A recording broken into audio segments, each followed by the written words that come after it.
Good afternoon in New York and North America's and Canada's East Coast. Good morning in Arizona and California. Good evening in Europe and Africa, and very early morning in Japan and the Philippines. And welcome whatever time of day or night for all of you who are joining us from all corners of the world. I'm Yael Danieli, founder and executive director of the International Center for Multi-Generational Legacies of Trauma, ICMGLT for short.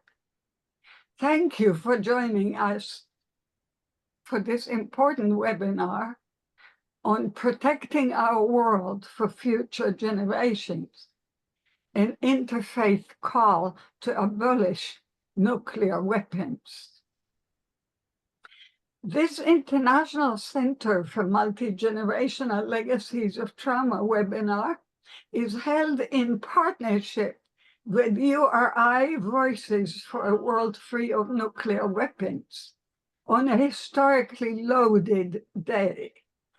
Not only is July 17 International Justice Day, but 79 years ago yesterday, on July 16, 1945, the United States conducted the first ever nuclear test, the Trinity test, unbeknownst to the downwinders, the first communities impacted by the test radioactive fallout, who to this day have not received assistance or compensation.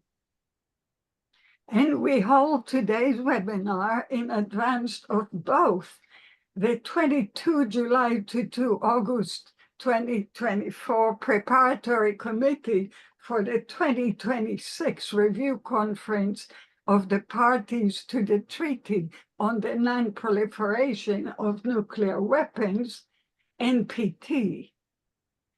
And extremely importantly, of 6 and 9 August, when in 1945, the United States detonated 2 atomic bombs over the Japanese cities of Hiroshima and Nagasaki that killed over 226,000 people, mostly civilians. To add to history's cruel quirks, Monday, we heard with heartbreak and dismay of the mutilation and apparent theft of the statue of the legendary Sadako Sasaki and the 1,000 crane, remember, from Seattle's Peace Park. For those of you who don't remember, the 2-year-old Hiroshima survivor, who like tens of thousands of other Japanese civilians developed leukemia or the quote, atom disease, and attempted to fold 1,000 cranes as a symbol of peace to bring her health. Sadako Sasaki has come to symbolize the hope for world peace. Mindful of today's multiple meanings, together with URI-Voices for a World Free of Nuclear Weapons, in anticipation of Nuclear Prayer Day, August 6th, diverse international faith leaders will call for prayer and action to abolish nuclear weapons and the cataclysmic threat they pose for current and future generations.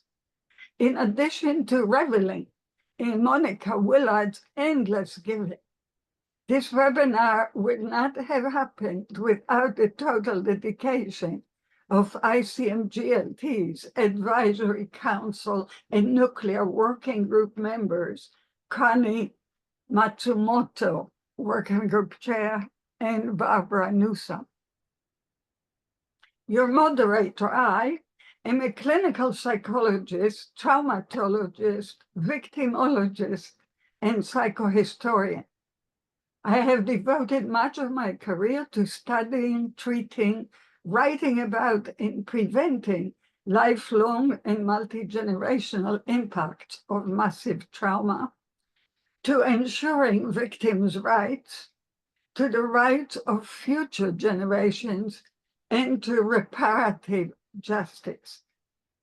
My concept of psychohistory, as you realized until now, views history not only as a series of dates and events, but as we live it, as it is lived by us every day, shaping the guiding meanings of our lives.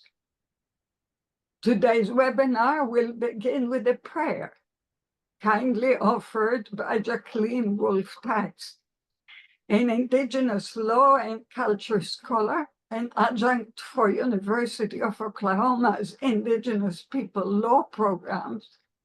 Jacqline Tice is affiliated with Cherokee and Mandan Hidatsa Arikara tribal communities. Writing for publications on issues of sovereignty at the intersection of culture and the environment, she is the Penn State Extension Master Watershed Steward and volunteers with water monitoring efforts in the Delaware Water Basin. Today's first speaker is Toshikazu Kenjitsu Nakagaki.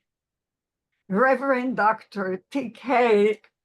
Nakagaki, ordained as a Buddhist priest in Jodoshinshu tradition, 1980 in Japan, is a president of Heiwa Peace and Reconciliation Foundation of New York, President Emeritus of the Buddhist Council of New York, Hiroshima Peace Ambassador, Peace Correspondent of Nagasaki City, and an honorary board member of the Interfaith Center of New York.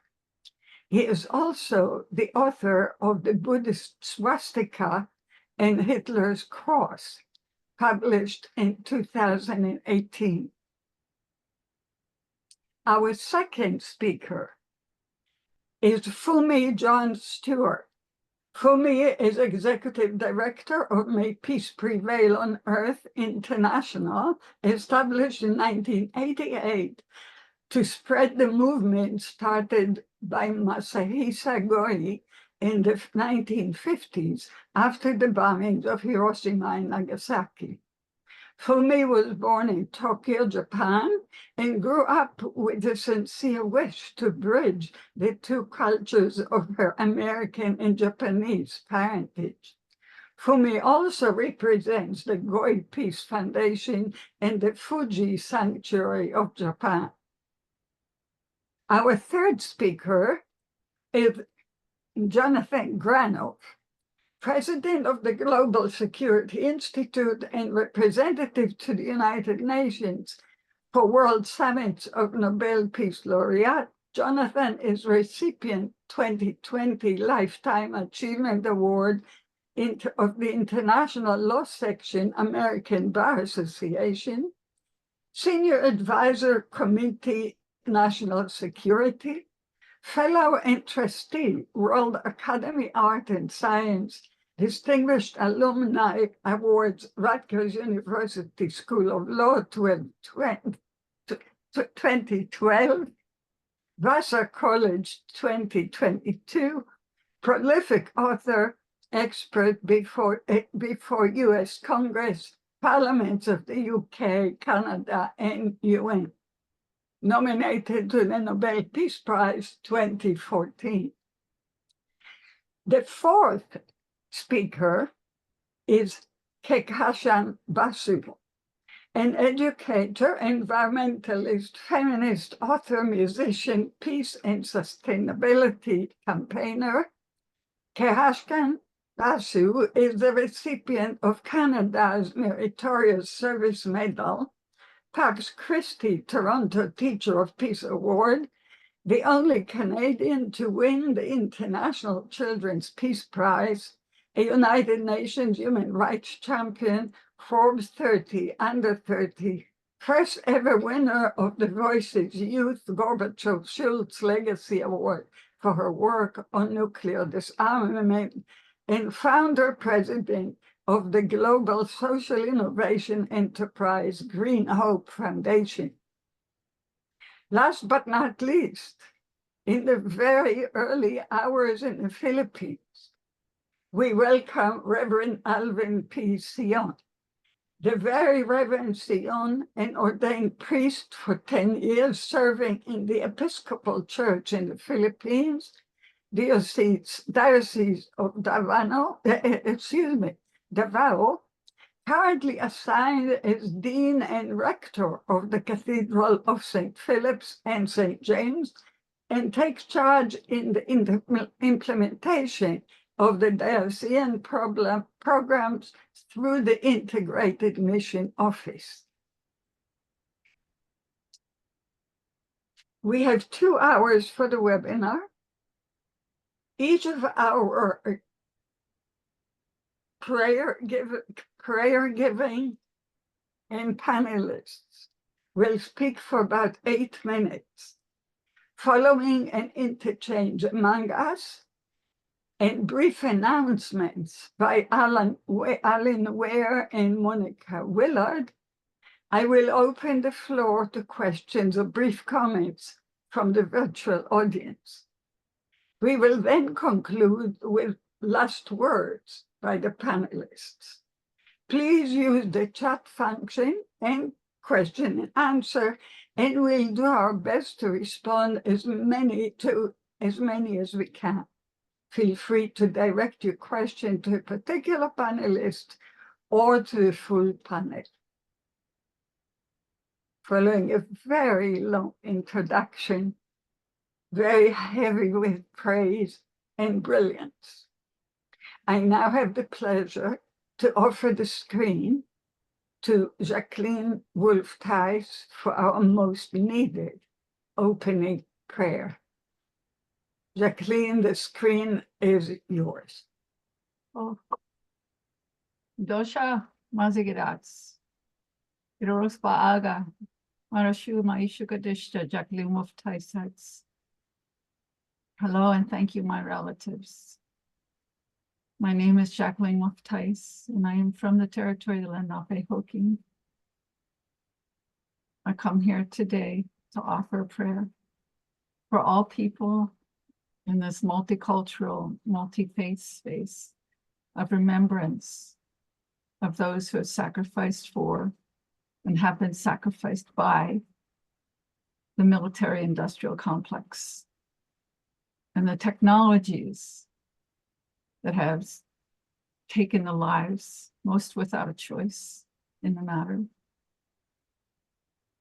I acknowledge all faiths and all beliefs of good intention and spiritual hope as part of this prayer. So in the way that I know, I give thanks to Creator for this day and for all that is to come. I call to the good spirits, I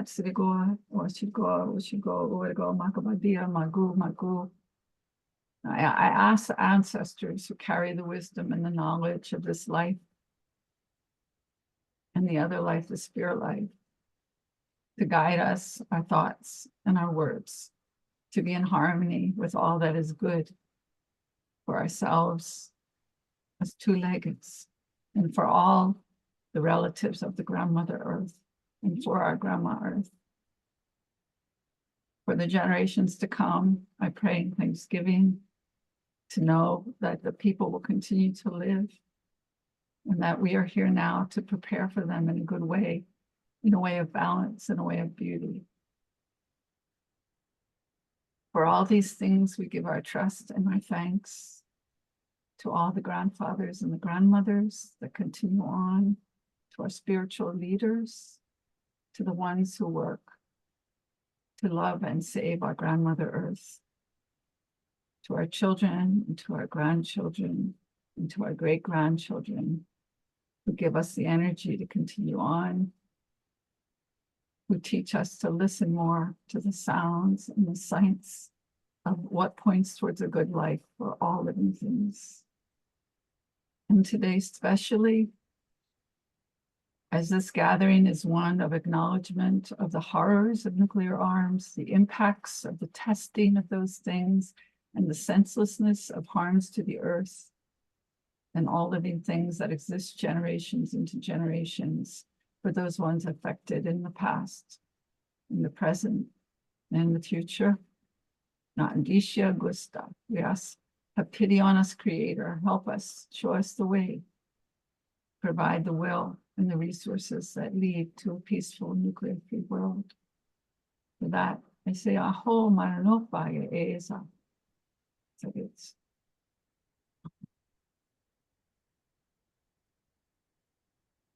Thank you so much, Jacqline. Reverend Nakagaki. Yes. Hello, everyone. I hope you can hear me okay. And so first of all, I would like to thank for organizers to have this important conference. And so I'm very honored to be here with you. And so I myself is, as you introduced, I'm Buddhist, and also I have an organization called Heiwa Foundation. And so I'm probably speaking from the Buddhist and then also Japanese too. And so there are many aspects of things that I wanted to share. So too many things is not too good to share, but I just wanted to focus on a little bit today. But before I normally do anything, I just wanted to have a kind of peace of mind. So I'd like to read a little prayer for peace. And since it's the kind of tradition to start with a bell. And I've been doing the organizing of what you call Hiroshima and Nagasaki Memorial, but it's always bell become a very important role because, you know, when the humans start talking, there's so many, you know, the selfish views and all the things comes in. But when we have a bell, just simply ring, then you know, it's just not the words, but then the beyond the words, we can connect together. And then, you know, we don't have a different, you know, we have all different languages, but yet with the bell, no language is necessary. Just hear the bell and then calm down our mind. And so that's, for me, it's a very universal symbol of peace. And so in Japan, especially, we do value the bell. So this is the bell that I ring now, is the bell that I normally use for the peace ceremony in New York.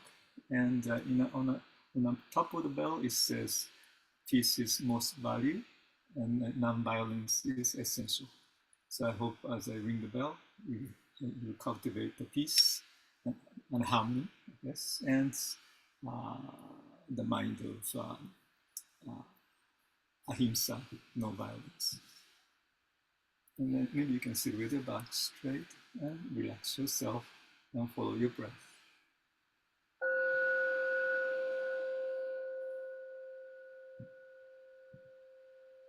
You can lightly close your eyes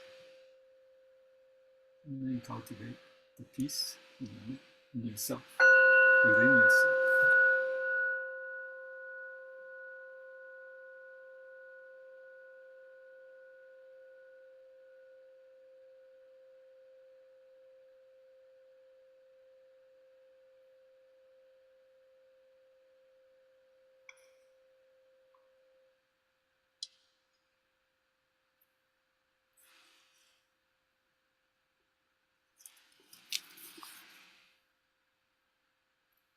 Let me read the very first chapter of Dhammapada, which is one of the oldest texts in the Buddhist tradition.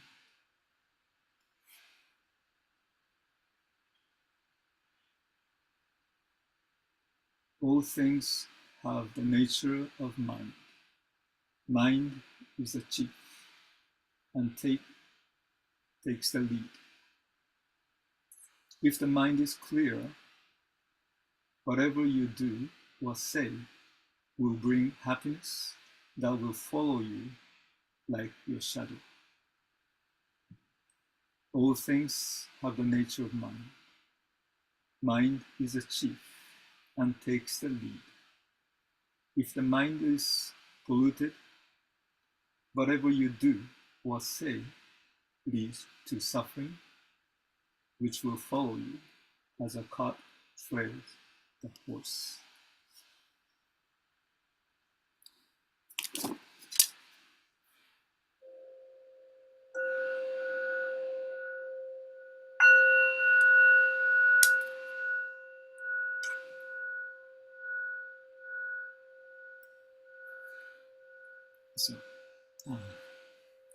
So I hope you feel a little bit better and calm, your mind.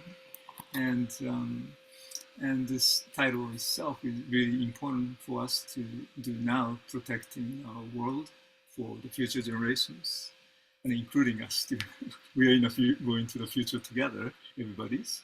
And at the same time, the interfaith call is something that is very important. Interfaith call to abolish nuclear weapons.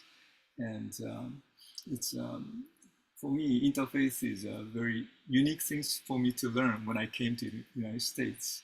And when I especially moved to New York, 1994, that was actually the year of the 50th anniversary of the Hiroshima and Nagasaki in Buddhist counting. And so the 49 years with the 50th. So, and so in a way, 79 years this year will be the 80th anniversary in a Buddhist sense. So at that time, I just happened to be transferred to New York. And then happened to be the 50th anniversary, so I wanted to do something in front of the statue of the Shinran, which was actually in front of the temple that I served, and which was surviving an atomic bomb in Hiroshima, and which was sent to the New York Buddhist Temple in 1955. And so because of that things I started to do, and then from the beginning I wanted to do the interfaith. So interfaith is a really important element of my activities of the peace building. And so that I feel like more, religious leaders, religious people should helping, bring the peace. And especially talking about this nuclear weapons too. Sometimes people tend to be some political and everything too, but yet people are people, and we really need to respect our own life, and then so as the others' life too. If you realize the importance of our life, then I feel like everybody should be respected by that individual anyway. And so, so the part of the reading that I did, Dharmapada, is a mind. And so what kind of mind do you have before you act anything? Well, of course, in Buddhism, action is a mind, and the words, and then our speech, and then the actual, physical action. So it's all connected. And sometimes, of course, we can do something which affects our mind too. So that's another way of doing it. But at the same time, part of the Buddhist training, especially, tend to be more like you look at yourself first. And so, because one of the things is, the human being is the only one who uses a mirror, so which is through the mirror you try to see yourself. And sometimes when we start doing it, we think we know what we're doing, or we know who I am, but yet the reality is sometimes, it could be influenced by many things, and in the end, we're still ordinary people in one way. People they're not necessarily always, the sages or something, but rather it's always have a potential to be doing something bad too. And so there's no good person, bad person in Buddhism, more like everybody has all elements of that. Some people, of course, we have greedy mind, we have, the mind of fighting, or also love at the same time, compassion, but then all those kind of things are coming from us. Nothing, the terrorist or whoever do peace work, they're all human beings. That's the one way. And so the one awareness of myself is that each one all beings has a potential to be enlightened. So all people are child of the Buddha from that sense. And so the potentiality, so which means if the condition change, everything can be changed. And so when we talk about those protecting world and all those things, political things too, but so the first, what we feel like is a change our mind, or we'll be able to change our mind where we are going. We've been living the same way from now on too, but or do you see any awareness of the danger of the world? And then thinking of all the world is unstable, nuclear weapon becomes so dangerous, and also the well, good things probably is about Oppenheimer movie last year that maybe may encourage people to understand a little bit more about the nuclear issues. And but then, so in order to change your mind, we need to have some kind of awareness. And so we need to bring all those information that people need to know.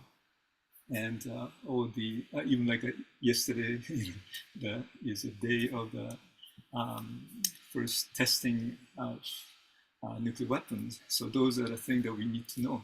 And even we are in the Manhattan, the people live in the Manhattan doesn't know Manhattan Project, which that's more common too. So the first we need to have more awareness, and then more understanding of others too, and why people do the way they do. And so that aspect is, for me, is very important. And then maybe you could have more actions taken. But before you took any actions for myself, then I think you need to have more time to have a dialogue and understanding of it. And yeah, I forgot to check my time when I started. So how long do I have time? This is exactly why we have this panel, so we can have a dialogue. So okay. maybe Okay, so my last thing that I wanted to share was one of the things for peace is most value, and then the nonviolence is essential. Those two things are always the concern that I do have, and then all the religious people are talking about do not kill, So maybe if do not kill, then we don't need those weapons to kill. Especially the weapons like so dangerous weapons, we don't need it. And so maybe emphasize that could be also very important. And then so which means emphasize the importance of life. So which comes compassion naturally comes. So the compassion should be emphasized more. And then again, dialogue that we're going to have today. So let's continue. Oh, thank you very much. So we can open the dialogue. That's all that I would like to say. Meanwhile, just a question of clarification. Elaine Christine asked in the chat what sacred text you were reading from. Text? So maybe you can put it in the chat so everybody can learn more. Okay. Sure. Okay, so Fumi, we're looking forward very much to hearing your voice and learning from your wisdom. Please. Oh, thank you. Thank you so much. It's such a joy to be here with all these beautiful, esteemed speakers and activists. And thank you, Yael and Monica, for bringing us together as we approach the 79th year after Hiroshima and Nagasaki. And it really feels like there's no other better time than now to gather our hearts, one mind, our prayers and actions for a world free of nuclear weapons. It was after the atomic bomb fell on the cities of Hiroshima and Nagasaki on that fateful day that a Japanese spiritual teacher and mystic, Masahisa Goi, called upon the citizens of Japan to raise their voices and to send a strong message of peace out to the world. 世界人類が平和でありますように。May peace prevail on earth. And in the last 7 decades since then, this message of peace has traveled the world over and has touched so many hearts, and now embraced as a global message of peace, unity, and oneness. Tens of thousands of peacefuls that carry this message, may peace prevail on earth, have also been planted by citizens just like us on every continent as acupunctures of the earth, healing the hearts, healing our planet, and also to awaken consciousness. And I think all of us here agree that, you know, words are powerful, our thoughts are powerful, our actions are so powerful, and together they accumulate to form such a strong energy field, which is really powerful enough to change the destiny, influence the destiny of humanity. And there's no doubt that all of our ceaseless and dedicated actions and prayers for peace are without a doubt changing the course of history and influencing the destiny of humanity. I'm really positive of that. So I'd like to offer a very short prayer. It's a video calling upon all of us to offer, may peace prevail on earth, our loving thoughts, our deepest aspirations for peace, and really praying and calling forth for the awakening of the divine spark in the hearts of humanity. We will travel the continents of the world. You'll see a picture representing a peaceful that stands on each continent. Please know that we can travel and activate those peacefuls, over tens of thousands on the earth, with our prayers, and enlightened, you know, each of those hearts who have planted peacefuls and continue to plant peace through all of our efforts, all of our dedicated actions, and call for peace, for a world free of nuclear weapons. So please join me now and add your voice for peace to prevail on earth.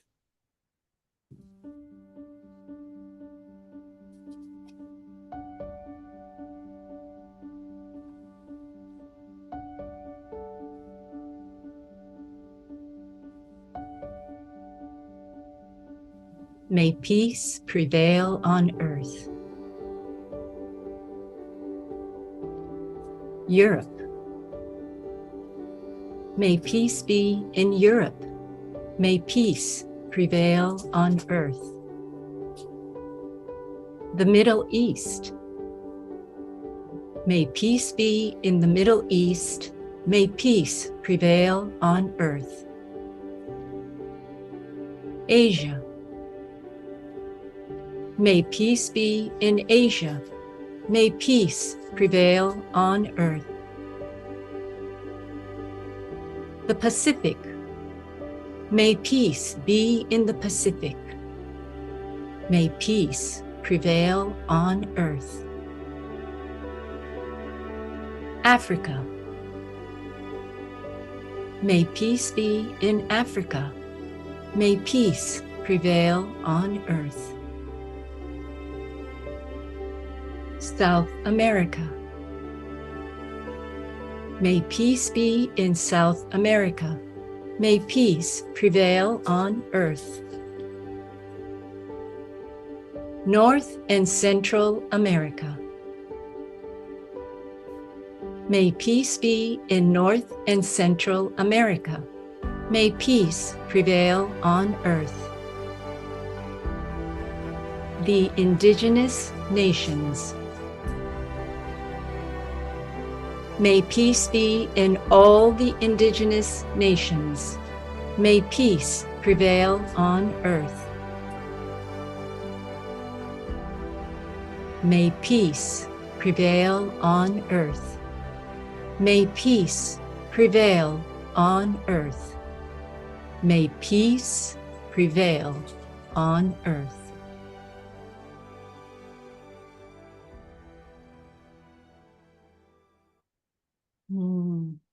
Thank you, everyone, for adding your prayers, intentions, and love out to the planet and to all of humanity. And before I finish, I'd like to mention that on August the 5th, which is August the 6th in Japan, we will host a live from Hiroshima program, live broadcast from in front of the atomic bomb dome, which is such an iconic, symbolic location. There'll be a program live from Hiroshima. Please join us if you will. We will highlight Nuclear Prayer Day, and our good friend Monica will be leading that segment for Nuclear Prayer Day, along with many of our colleagues that will be coming to add their prayers, their message for a world free of nuclear weapons.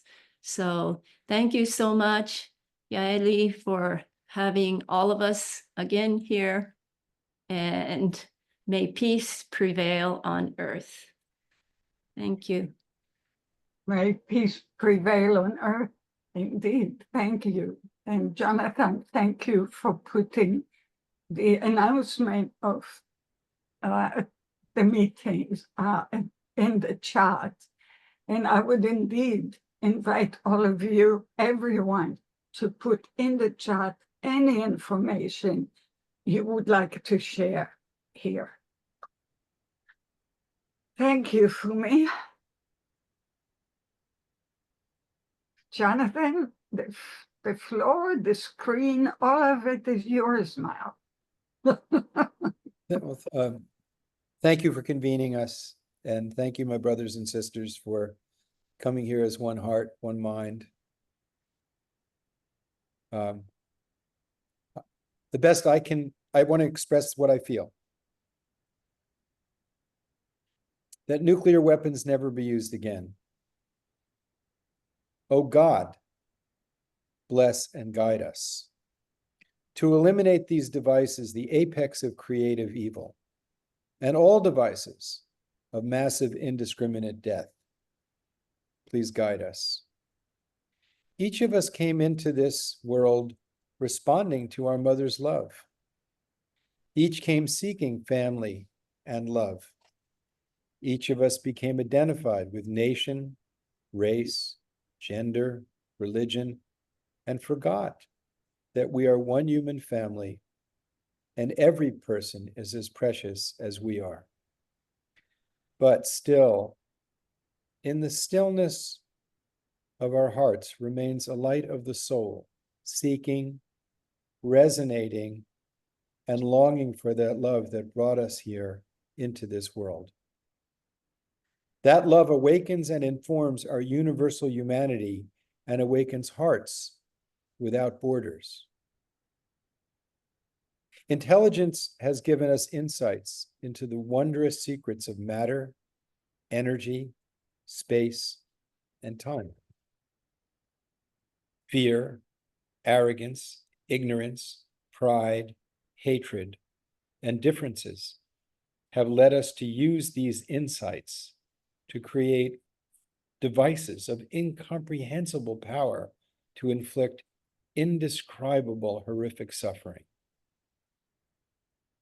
Please, dear Lord of all, the creator of every life, every heartbeat, every moment, every leaf, blade of grass, every one of us, and the universes and galaxies beyond counting.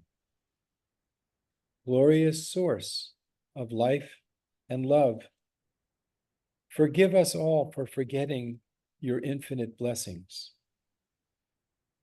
Friend within all friendship, love within all loves, life within all lives, witness of all and everything. Bless us with the wisdom that comes from awakened compassion, such that we will skillfully eliminate these devices of death and use the gift of intelligence to serve, to heal, sustain, harmonize, understand, and glorify you, our humanity, and honor your creation. To end the suffering of poverty, to protect nature, to love one another, remove ignorance from our hearts. Grant us hearts of gratitude, courage, and the power of love such that we will not falter in bringing peace, justice, beauty, and unity to your human family. Help us eliminate these devices of death and the motives from which we create them. Please guide us in beautiful ways of peace such that we can be witnesses to your goodness. Guide us with compassion, kindness, forgiveness, and love, that we might become fully human. And all praises are yours. There's a universal norm called the Golden Rule. When nations apply it, stability and bounty are the consequences. Just compare the conduct of the Treaty of Versailles, which imposed crushing reparations on the German people, granting us the whirlwind of Nazism. But compare that with the Marshall Plan. Generosity in action, bringing trading partners and democracy into the two vanquished nations. Virtue is not unrealistic. Selfishness and ignorance are unrealistic. Not only do they bring suffering to present generations, but in this moment in history, they could literally end history. So those of us who are saying it's time to end not just nuclear weapons, but the adversity that they represent and the adversity that they institutionalize, we're the realists. Spare me those so-called realists who say we can continue our addiction to fossil fuel and not destroy the very fabric of the web of life. That's not realistic. It's not realistic to commodify the rainforests and destroy our third lungs. It's not realistic to continue to pursue security by threatening to end the very future of human life. That's not realistic. We're not idealists. We're realists. And morality is not an ideal in the abstract. It's part of the fabric of being human. By marginalizing it, it's as if they're saying soul, love, consciousness are externalities, marginal, not necessary. Would we be human without compassion and love and conscience? What would we be if we accepted a definition that denies those characteristics of our humanity? What would we be? But yet our nations are defining security based on a worldview that denies those qualities. And nuclear weapons are the apex of that, because they essentially say, if things don't work out the way we want them to, we will end the future. The country of Mexico in the International Court of Justice arguments said, deterrence is based on the theory that if you rape my sister, I'll rape your sister. That's hardly a productive direction to go.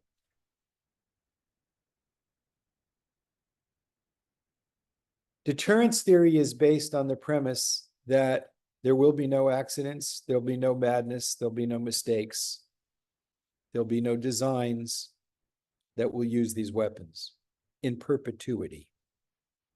But I say, forget the abstract in perpetuity. Today, the amount of money, the training, the discipline, the convincing of thousands of young people that it's acceptable to destroy billions of innocent people is in itself an evil of inestimable proportions.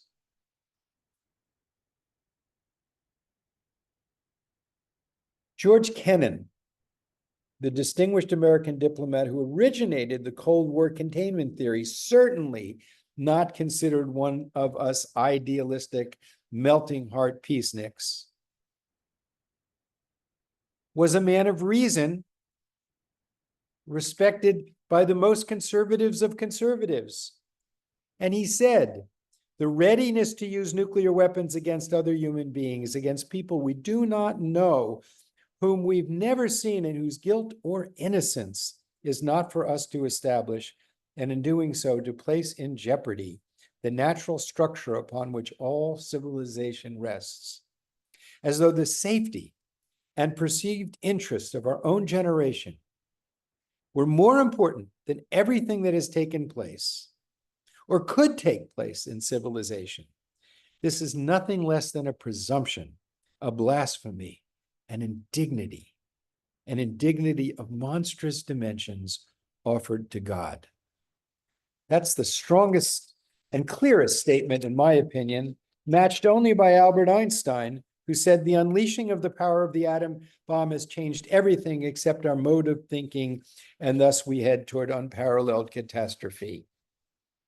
But our mode of thinking has changed, and we gathered together today were the evidence of that, and we know that when we reach people, they respond. So our job is to not allow our light to be hidden and to not be silent. Now, one of the things that's very important is vision should exceed our grasp. We hold these truths to be self-evident. When it was stated that vision was even a vision that didn't include men without property, white men without property, no people that weren't white at all, and no people who weren't men. Yet the seed within it of the equity of people has grown, and that vision's very important. But I want to point out to everyone who's a United States citizen watching today, that vision embodied in the Declaration of Independence and implied in the Constitution is now at risk. And the people putting it at risk do not respect international law, do not respect the institutions needed to get rid of nuclear weapons, and respect only people like themselves. And that fissure, that failure to recognize the unity of the human family, implicit in the statement that all of us are created equal, is at risk. So there's two interrelated issues of our moment. One of them is the international need of human unity and human security. And the other is, at least for the United States, to maintain that vision of the equality of all people and the rule of law that is based on that equality, that no one is above the law. Well, and last but not least, the nuclear weapons tell us we might be able to violate the laws of men, but you can't violate the laws of nature. Nature doesn't have a court of appeal. And nuclear weapons, in my opinion, exceed the propriety of what human beings are supposed to do. They violate the law of human nature. Our nature is not to be the creators of destruction. Our nature as humans is to walk in beautiful ways of love and compassion and peace. That is what it is to be human. When we violate that, not only do we cause suffering for ourselves, but we cause suffering for many that we will never even see. May we become those people who are the sanctuaries of peace. Because if the choice is to be at peace or be in pieces, let us choose peace. Thank you.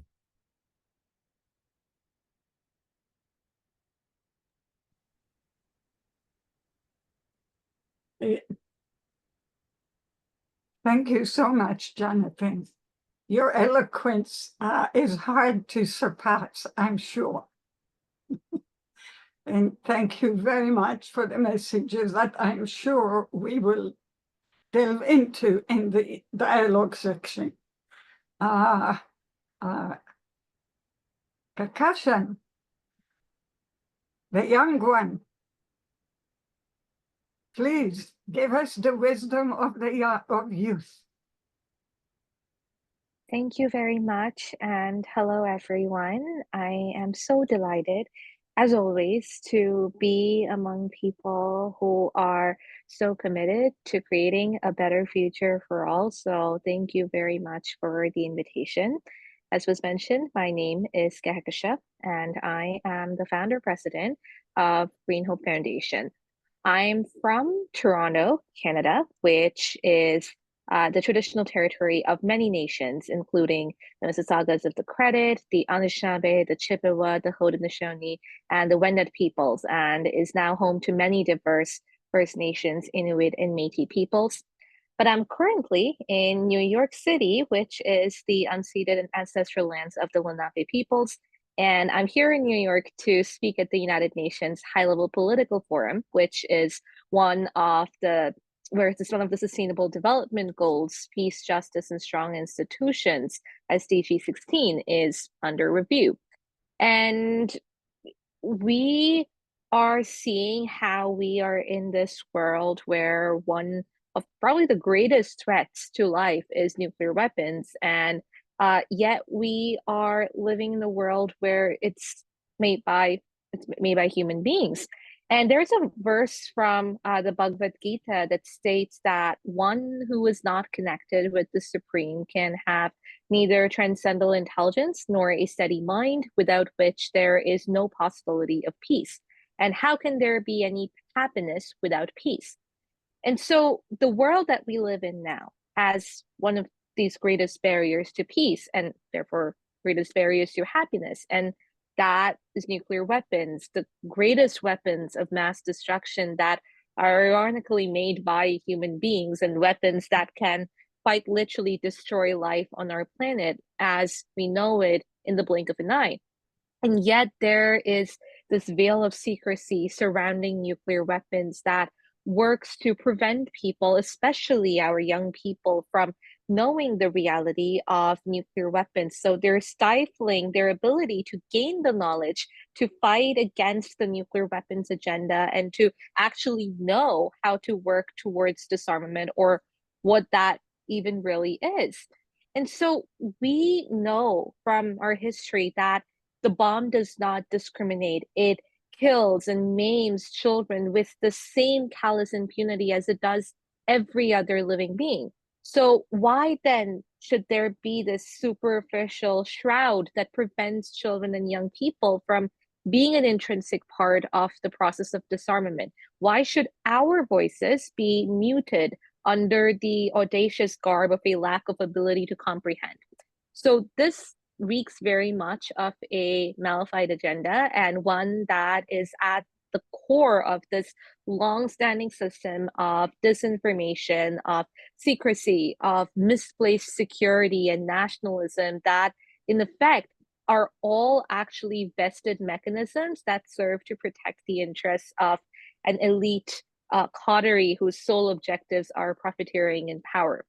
So when we think about breaking these pillars of subversion, we need to understand that that requires the active engagement of all stakeholders, especially our children and our young people whose present and future well-being continues to be compromised just to line the pockets of the few.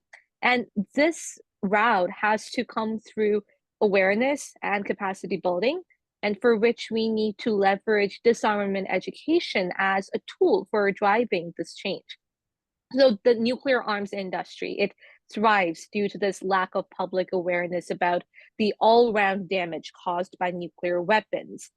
Not just about like how terrible it is once we actually use the nuclear weapons and the impact after that, but starting with the raw material, the uranium mining, the processing, the siting of the waste, and then the billions that go into research, development, the storage of the weapons themselves. And so that is why disarmament education is so critical, because it brings these skeletons out of their closet. And it's absolutely not a topic for experts. Like, I strongly reject that notion.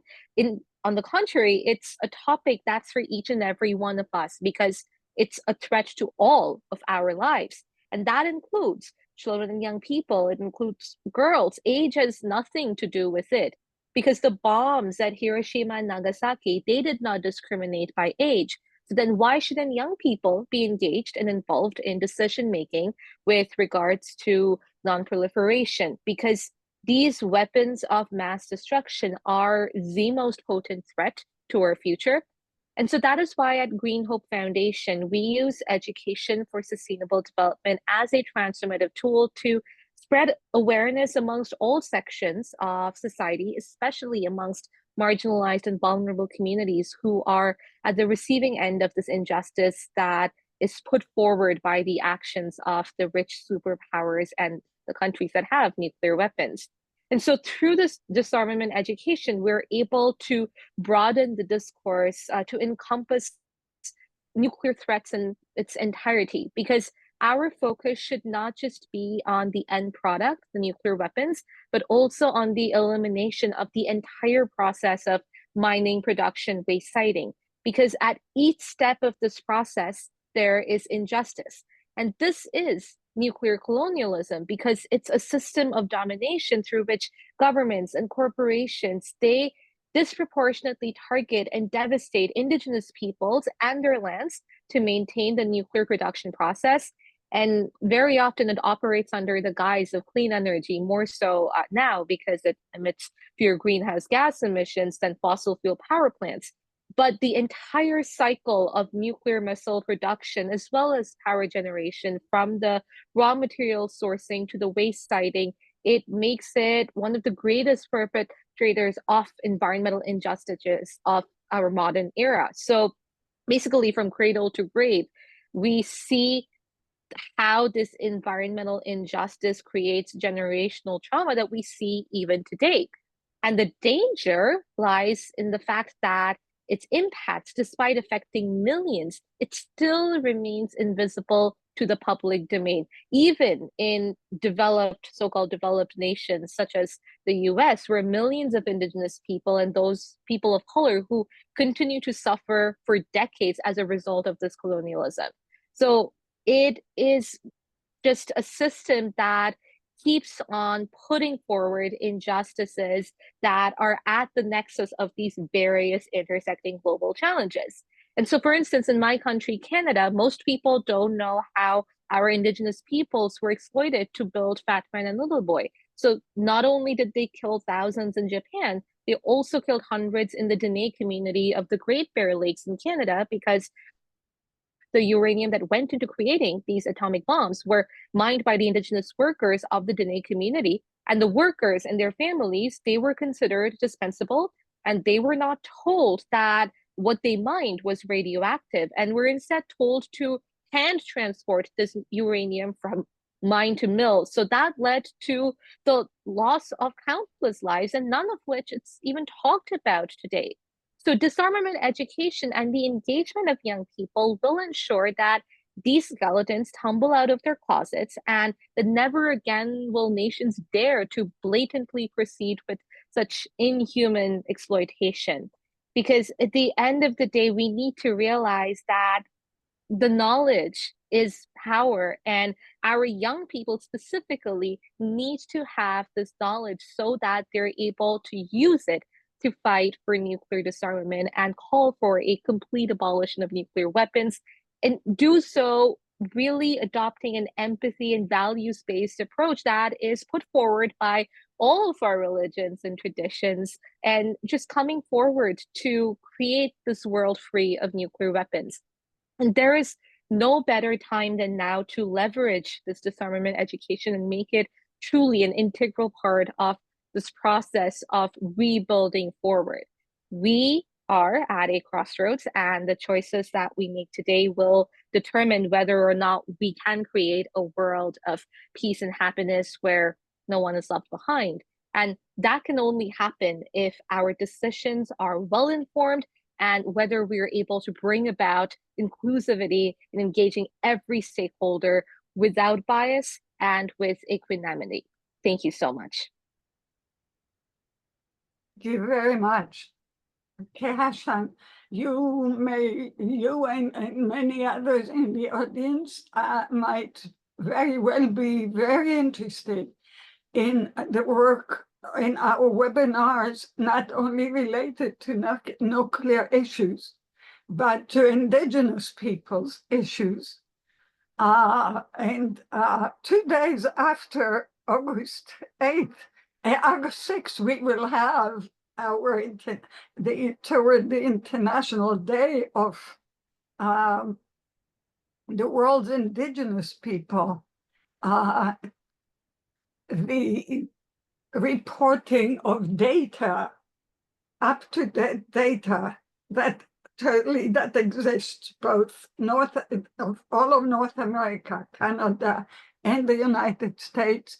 You may want to register for that. You may want to be very well informed by that, and also to share with you regarding the issue of knowledge that the Danieli inventory for multi-generational legacies of trauma does have a nuclear version and is currently being deployed literally worldwide with children of anyone around the world who was exposed to nuclear weapons such as Hiroshima and Nagasaki, but also anyone around the world who's been exposed to any radioactive fallout. So we within the International Center for Multi-Generational Legacies of Trauma, we're doing our best to answer your call for establishing knowledge, establishing data. So we don't just have to rely on the goodness of people's hearts or on the morality and the ethics that all of you have so amazingly spoken to, but also to say we all know these facts and you must wake up and can't just keep running in this self-destructive race that is not just self-destructive, it's destructive to all. Let us now be respectful of Reverend Sion, who is at 3 o'clock in the morning in the Philippines, and I know is eager to share with us his thoughts and prayers. Go ahead, Reverend. Good morning from here in the Philippines. It's 2 a.m. and it's an honor to be part of this webinar. And I am immensely delighted with all the sharing of experiences and insights from my co-panelists. Our webinar entitled Protecting Our World for Future Generations, an Interfaith Call to Abolish Nuclear Weapons, is a call that is to be owned by all of us. Speaking as leader of a faith community, we are reminded with this webinar that all of us are called to be peacemakers. And as Bishop of Jerusalem, Anglican Bishop in Jerusalem, Suhel Dawani, reminded us that Christian faith communities are called to be peacemakers, to continue to provide hope where it is dim, to be voices of the voiceless, and to be advocates for a just and durable peace. We must work together with people of other faith to encourage politicians, all stakeholders to put aside politics and meet midway where all people are equal, the marginalized and the powerful, the poor and the wealthy, men and women, children and elderly, regardless of faith or social status. The faith community should and always be vigilant and be aware of what is happening around us. We need to stand, be involved, and speak because our faith compels us to hope for a world where trust, safety, and peace matter, where all are able to flourish, not at the expense of each other, where creation is able to thrive and free from the threat of destruction. It should come with clear affirmation that by articulating a firm position against the use of nuclear weapons, the faith community not only upholds its moral responsibility to safeguard human life and the whole of God's creation, but also contributes to broader dialogue on peace, security, and the common good. It is to be recognized that we live in a global context where the potential for nuclear conflict emerges, posing a terrifying existential threat to the whole creation. It does not mean that severe destruction only affects the two countries exchanging nuclear weapons. It affects us all, our economy, our environment, our loved ones, our survival. The Episcopal Church in the Philippines, in joining the call to abolish nuclear weapons, took inspiration in being guided by the 5 marks of mission of the Church. We are called to proclaim the kingdom of God, a kingdom governed by peace and love, where people should experience the abundant life envisioned by Jesus, and not of war, hatred, violence, and destruction. We are commissioned to take care and nurture everything around us. We are called to be our brothers and sisters' keeper, responding to each other's need through loving service. We are called to transform unjust structures of society and to challenge violence of every kind and pursue peace and reconciliation.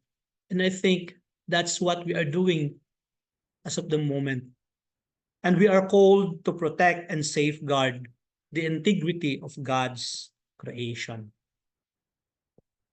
When we speak of nuclear weapon, I cannot think of another word to describe it but destruction.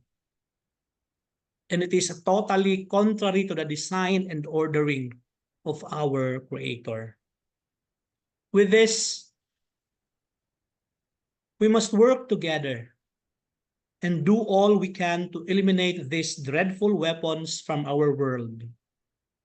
As community of faith, we must continue to be among the catalysts of love, peace, and respect, gearing to a more positive, meaningful, and abundant life here on earth.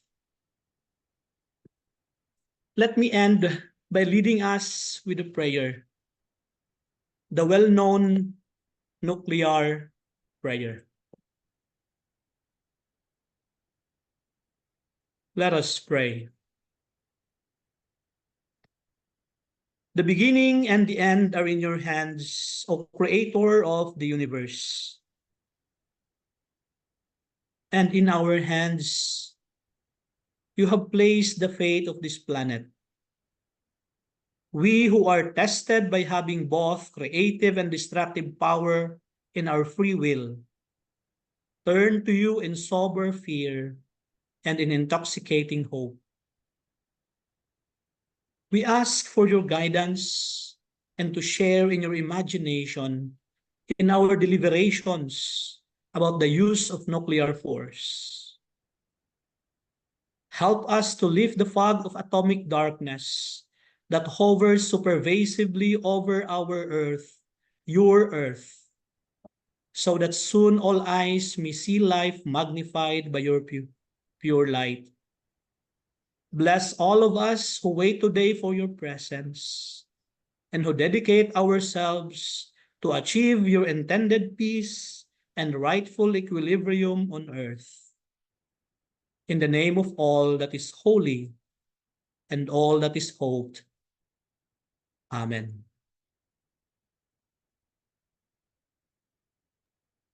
Just a sharing that during the celebration of the Nuclear Prayer Day, which is in August 6, we are also celebrating the Feast of Transfiguration in the Episcopal Church. And it is so fitting. And maybe in our prayers, we can include that this Nuclear Prayer Day. And here in our diocese, we are also doing a diocesan-wide, and maybe in the whole Philippines, the whole Episcopal Church is designating August 6 as Care for Creation. I think it's not coincidence. It binds us all together with a common cause to take care of what God has given unto us. That's all. And thank you to be part of this webinar. Thank you so much, Reverend.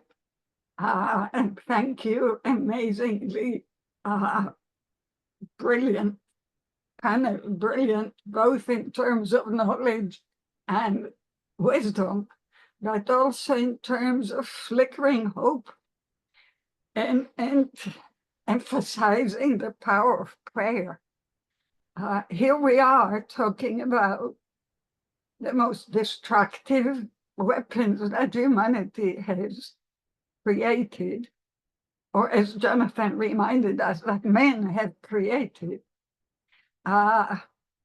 Yet there's hope in this room. So this is part of the magic of doing something good together. I'm feeling very blessed. And it is time for us for the dialogue among the speakers and the prayers. Jacqline, I promised you to begin the dialogue with a brief sharing by you of indigenous wisdom that can help us at this moment. Well, So yes. please, because you first simply just read the prayer. So please start our dialogue this way. And if each one of you, I'm sure you have responses to each other's ideas or questions, please get ready. Go ahead, Jacqline. Thank you. I wanted to address two things just to sort of seed perhaps a dialogue.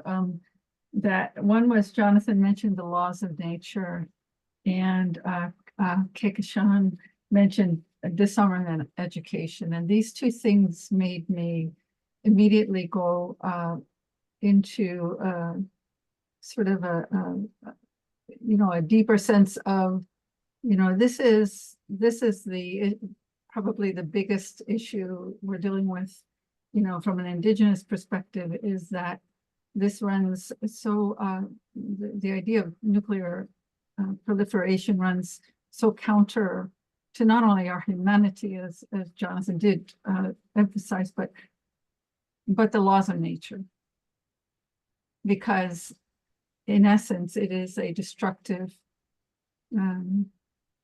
force that erases life. Whereas within nature, within the ways of indigenous life ways, we are walking in a harmonious and relationship with the earth and with all living things. And so when we connect to that that sort of ethos of relationship with, as opposed to power over, then we're walking in a way of balance. And so there's a bit of a I think a sort of scholarly push at this time for more indigenous knowledge, traditional ecological knowledge within, government context. Certainly the US government is in the Department of Interior. Our Secretary of Interior, Deb Haaland, is certainly, she's an indigenous woman. She is basically introducing ways in which the regulations of the Department of Interior is intersecting with indigenous knowledge keepers and tribal representatives and people who are essentially growing up in those life ways to introduce those knowledge ways when we care for or steward federal lands and waters. And so it's a juxtaposition because the original treaties, which are built into the Constitution as the supreme law of the land, are violated constantly by the testing that's occurred on territories of indigenous peoples across this Turtle Island and beyond. But the treaties specifically with the US have been violated. The Shoshone, the Western Shoshone in what we call Nevada are essentially the most bombed nation on earth. There have been over 900 tests, both above ground and below ground on their land. It has caused, rampant cancers. The land has been, become devoid. The subsistence abilities of the tribes have been removed. It's another form of genocide. And so in that way, and it's not just them. I mean, you look to the Navajo and the Hopi, you look to the Spokane, you look to all the places on, where there were sort of low population spaces, but these are indigenous territories that have not been considered. And even according to the the American Indian Religious Protection Act, we have essentially been in a place where there's violations after violations after violations and of treaties and of essentially the US's own laws when it comes to this testing. And so these are the types of juxtapositions that we deal with. There isn't enough health tracking in the areas of the downwinders. And so this education portion is really, really important because we do have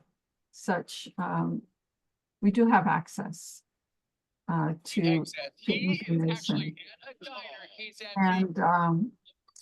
And so I don't know where the static is coming from, but I just want to say that I think it's very important that we all be aware that there are two movies that are right now kind of on the on the radar of that you can watch on the Apple or on the what's the other one called, the Amazon. One is called Downwind, and the other is called First We Bombed New Mexico.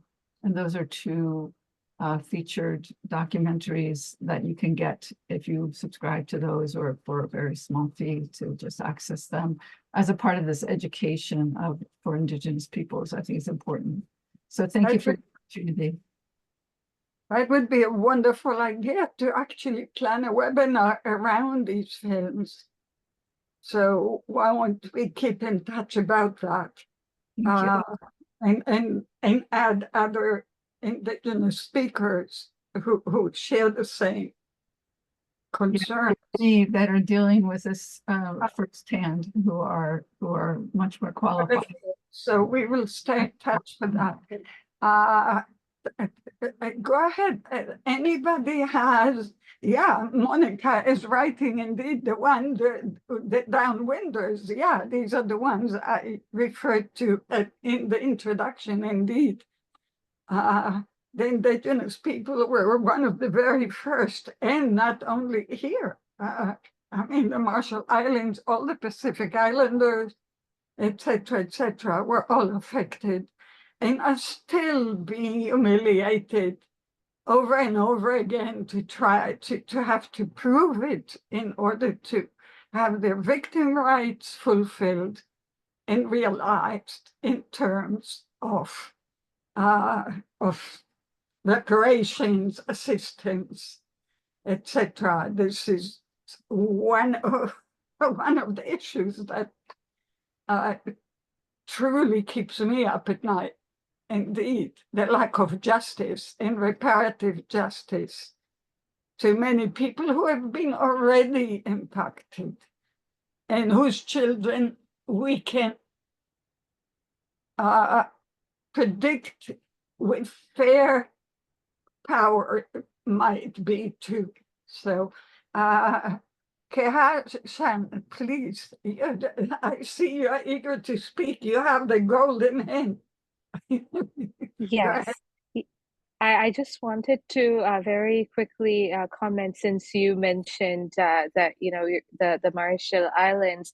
One of the greatest injustices perhaps that we've seen is the Runit Dome, and this was a dome that was built in the Marshall Islands. It was intended to be a temporary storage for radioactive nuclear waste. And it's basically a crater nuclear coffin that was filled with all of the radioactive waste from the US nuclear tests that they conducted in the Marshall Islands. So what it did was it rendered this once pristine island into a radioactive wasteland. It destroyed the ecosystems and the lives of those who were indigenous to that land. And the worst part is that it was meant to be a temporary solution, but of course, it's been many, many, many years now, because this was instituted in 1977. And what we're seeing now is that it's begun to show its age. So the dome now has several fissures that are getting worse due to the result of the rising Pacific Ocean temperatures because of climate change induced global warming. And the concrete on the Runit Island is being eroded by these rising sea levels. So that is letting all of this radioactive waste seep into the soil and the water that's surrounding it. And so with the amplified impacts of climate change, especially on the small island developing state like Marshall Islands, we're seeing how so many of these factors are just kind of putting forward this nuclear colonialism, the nuclear injustices that exist, and making sure that they can't ever kind of get out of the clutches of nuclear colonialism and nuclear injustices. And I just very quickly wanted to share that, because it is the injustice is very, very interconnected. And we're seeing how other existential threats like climate change are kind of just amplifying this nuclear injustice that does exist. But the Runit Dome example is just one of the most tragic outcomes of seeing how one dome to preserve nuclear waste is just destroying lives and livelihoods still. Indeed. I think, Alan, if you please, I think Alan Ware forgot that we have a 2-hour webinar, not just an hour and a half. And you remember in my introduction, I said that at the end of the dialogue, we will invite him to announce and invite. This dialogue is not finished by any stretch of the imagination, but because he's eager and running to another meeting, let him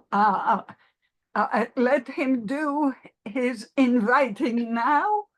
Go ahead, Alan, please.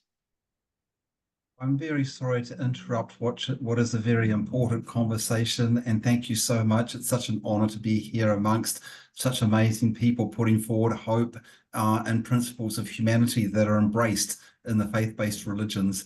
I just wanted to take a little moment to invite people to join us in bringing the voice of hope and the vision for a better world into the United Nations next week in Geneva, where the governments are meeting to discuss peace and nuclear disarmed issues. And they're coming in with a lot of conflicts. So we want to bring in hopeful ideas based on the principles of the major religions, the principles of protection of creation, of our common humanity, of our stewardship for the earth, and the hope that we can, and the confidence we can build a better world. So in the chat, I have put the link to the Interfaith Appeal.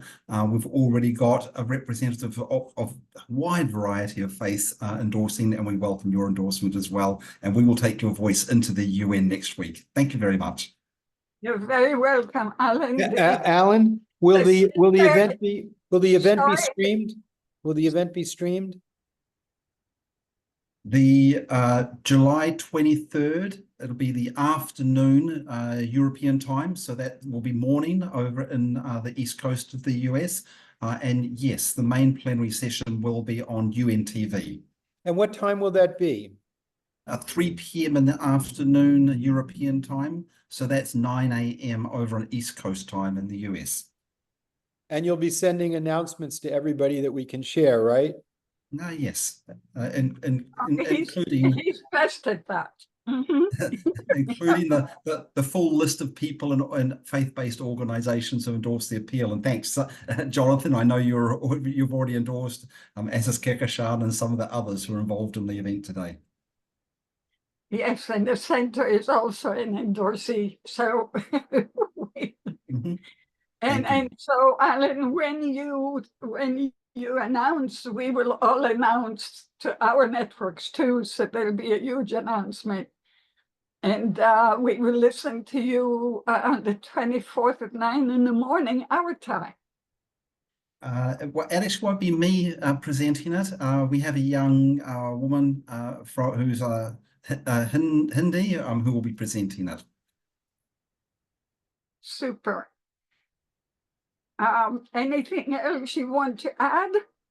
No, and thank you very much. And what a wonderful honor to be able to be part of this event. Thank you very much. Perfect. Thank you so much, Alan. Monica, you will wait, please, to the end of the dialogue, or you join the dialogue as you do anyhow. And I'm wondering, any other thoughts? And you have here, we will repost a chat on our website after, not only the recording will be in the website, but the chat also. So all the information will be available. Don't go crazy trying to copy from the chat. We got it all for those who are asking. We have lots of questions and we have lots of chat comments.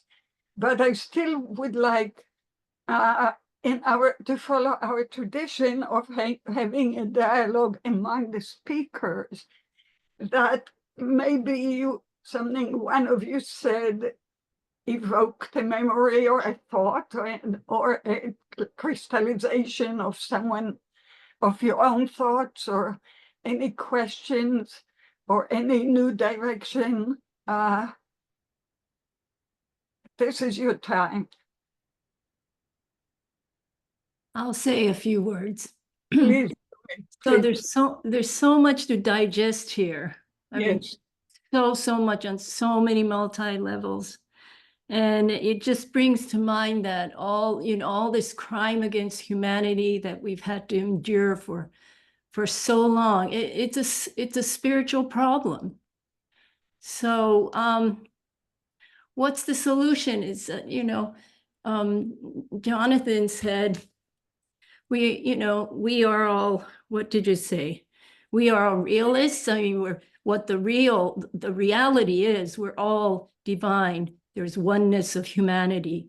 There's just, universal oneness. We're all one. So, how do we get from this very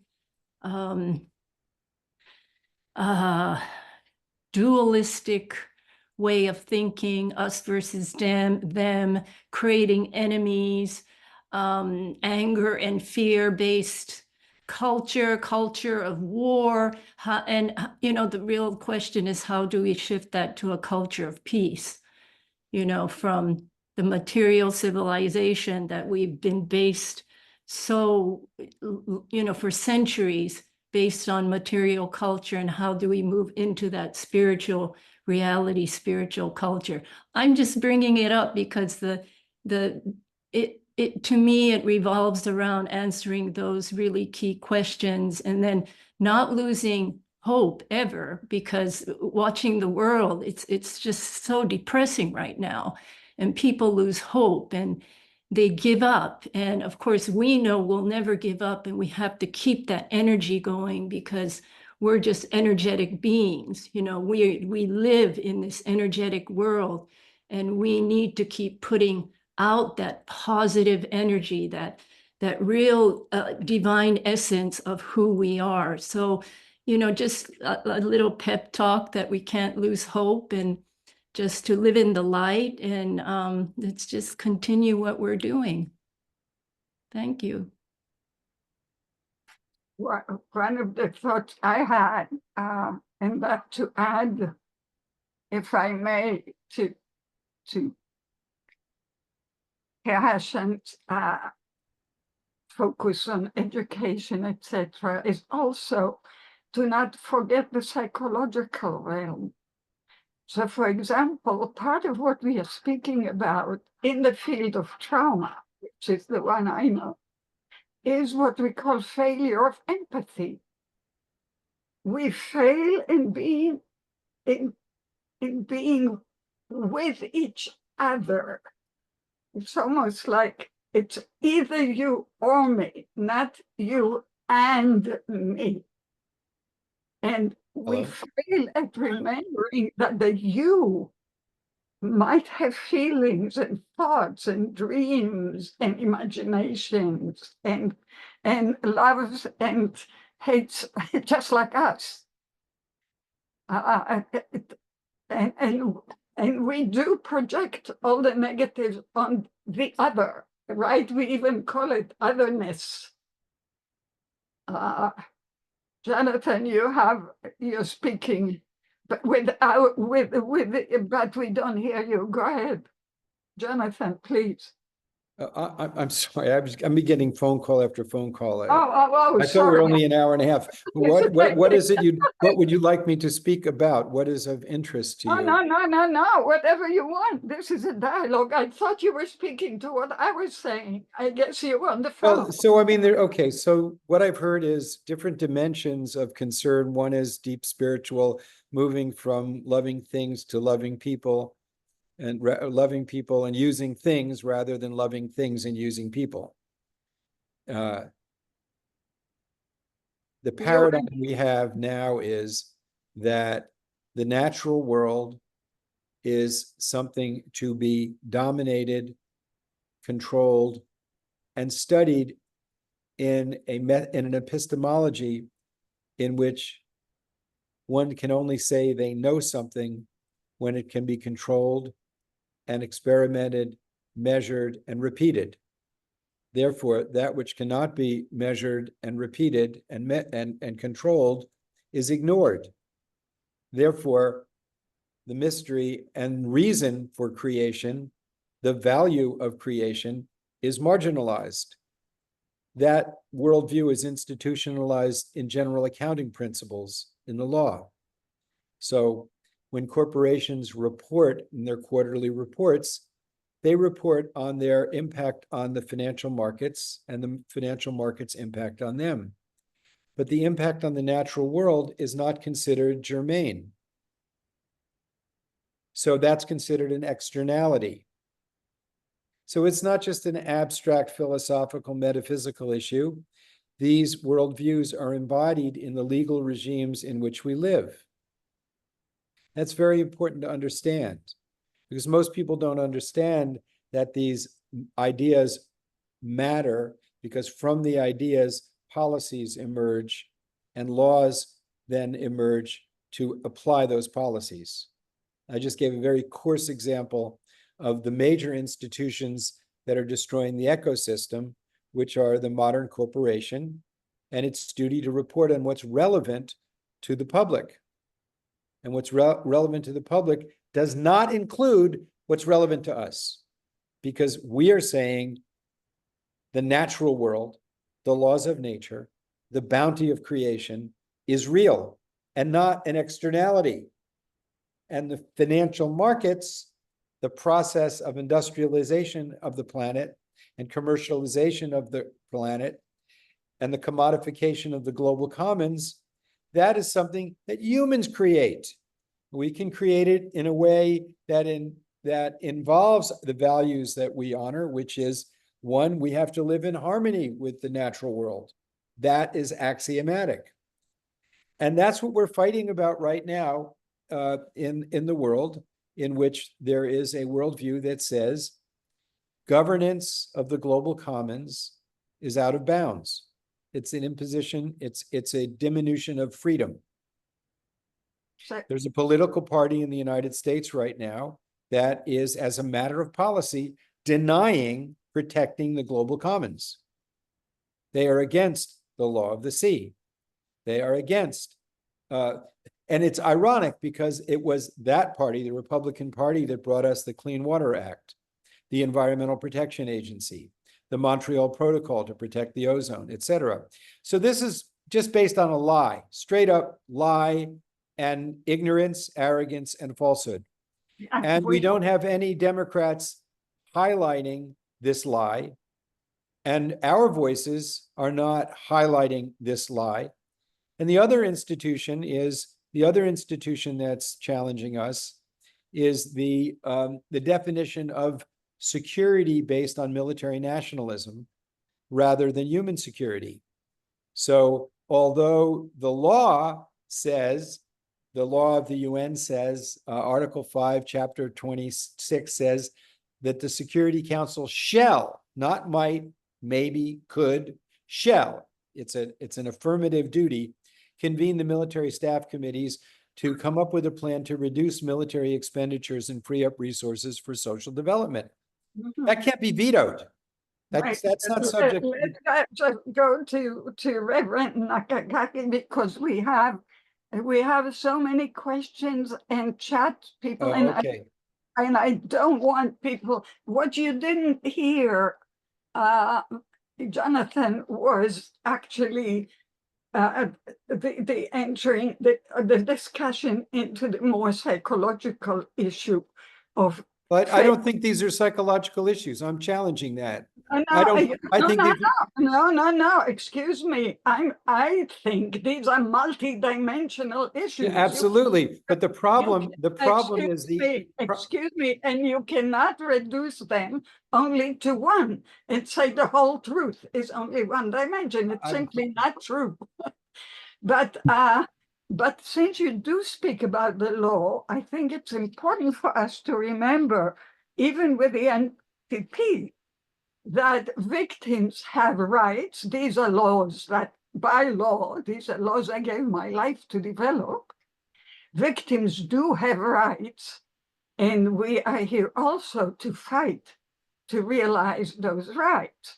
So we are part of what we are committed to is indeed to have the law also become humanized, that is relevant to human beings. and the needs of human beings.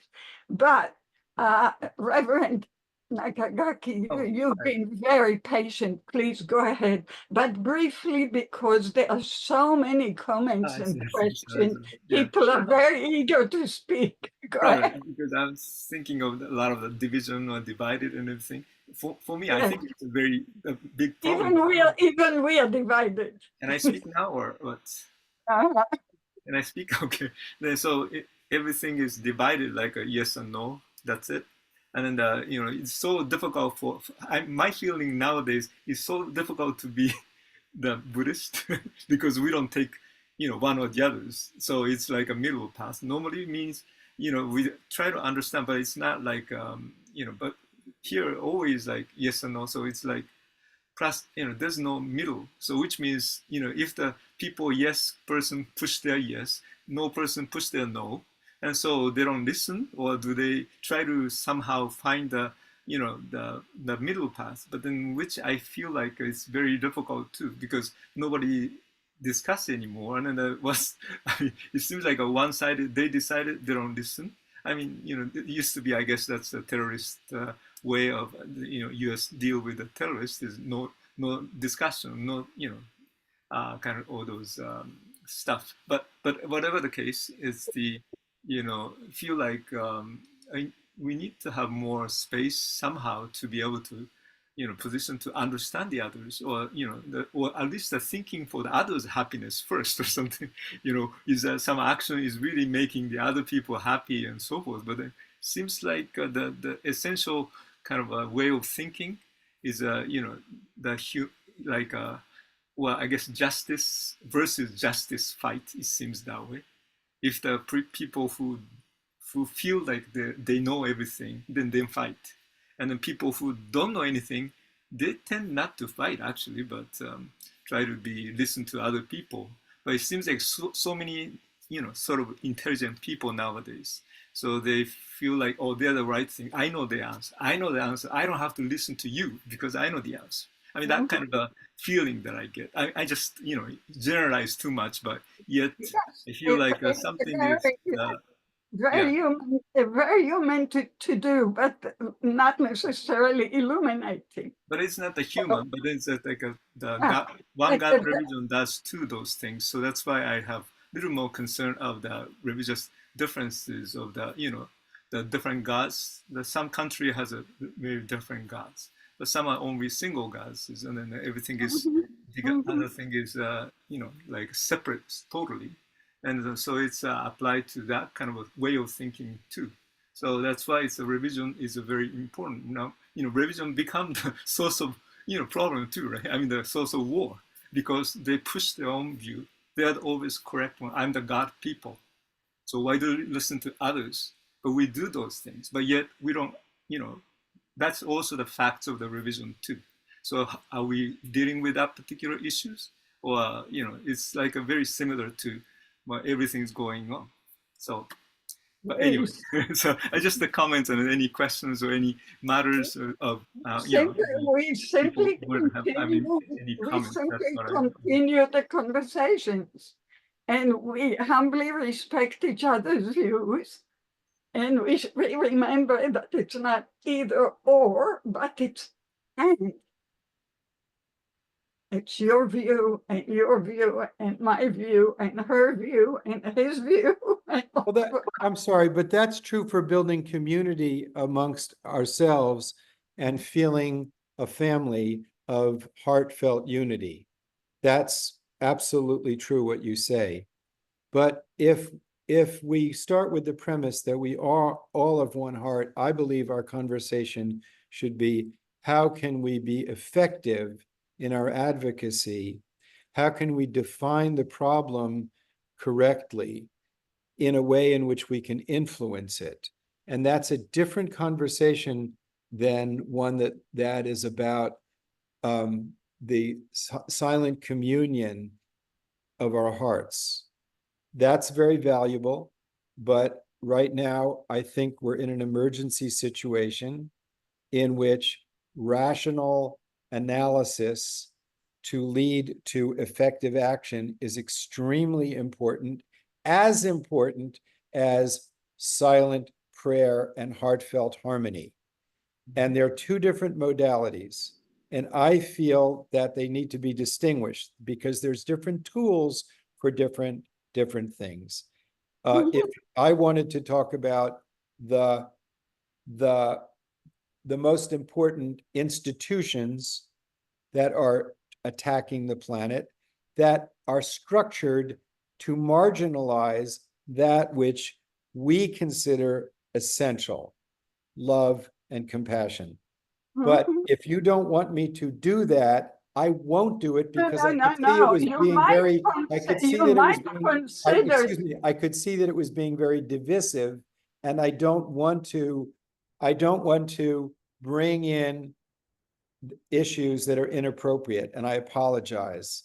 They're totally appropriate. They are totally legitimate. And my experience, rather successful with the United Nations for over 50 years, has been that actually treating even governments I object to with compassion and with mutual knowledge, with an attempted understanding, might make them join in what I believe is important. For example, in creating victims' rights. They did not exist before 1985. We created them. NGOs created them against great objections by many governments. And to this day, we have been controversial, fighting every day, but we do. So I'm suggesting that it's not just to create a loving family among us, but perhaps even to extend the loving a little further. So please don't misunderstand me to malign you. My God, I admire you much too much to even consider that. But I'm thinking of it not just as substance, but as strategy. Assuming that the government who consider me an enemy might soften a little if I consider them less of an enemy. I don't know. I try. Or the same with institutions. But let's look, this is a very important conversation, probably the most crucial conversation. Let's keep it open. But I really do want this. There are several speakers from the audience who are literally begging over and over and over again to participate. So let's go to that. There is Mahbouba Fayaz.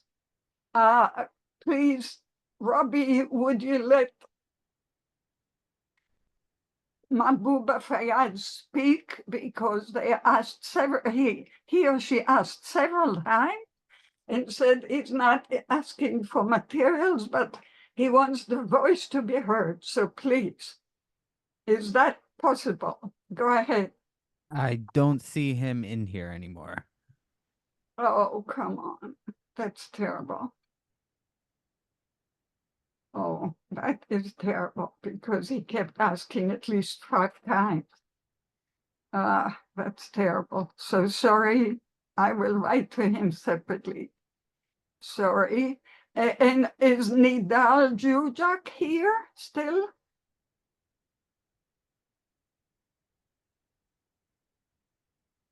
Nidal?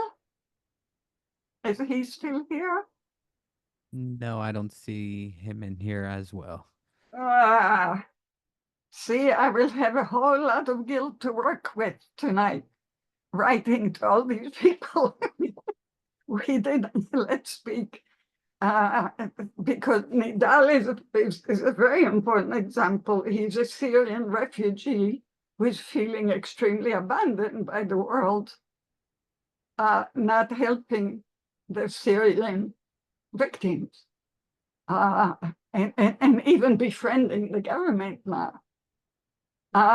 So we have, so let's see, let's just, okay, David Newman from Canada speaks about lots of spiritual energy here, but how do we operationalize it collectively with optimal effectiveness to achieve a just world order and just legal system internationally that reduces existential risks, prevents the wars and global security for all to flourish before we become extinct? Well, David, this is exactly what we've been talking about or trying to. But stay in touch with us, because you seem the kind of person, right, to remain in the conversation. Let me see.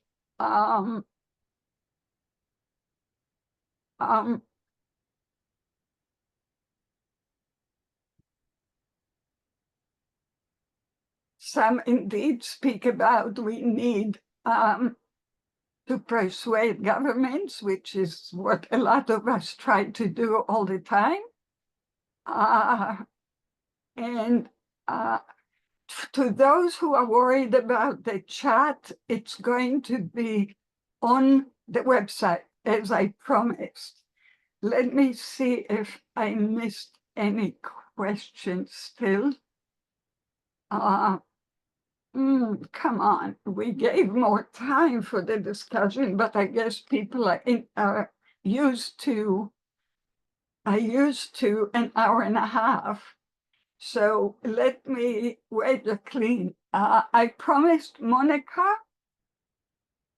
Monica, are you there? Robbie, please. Yes, I'm letting her in right now.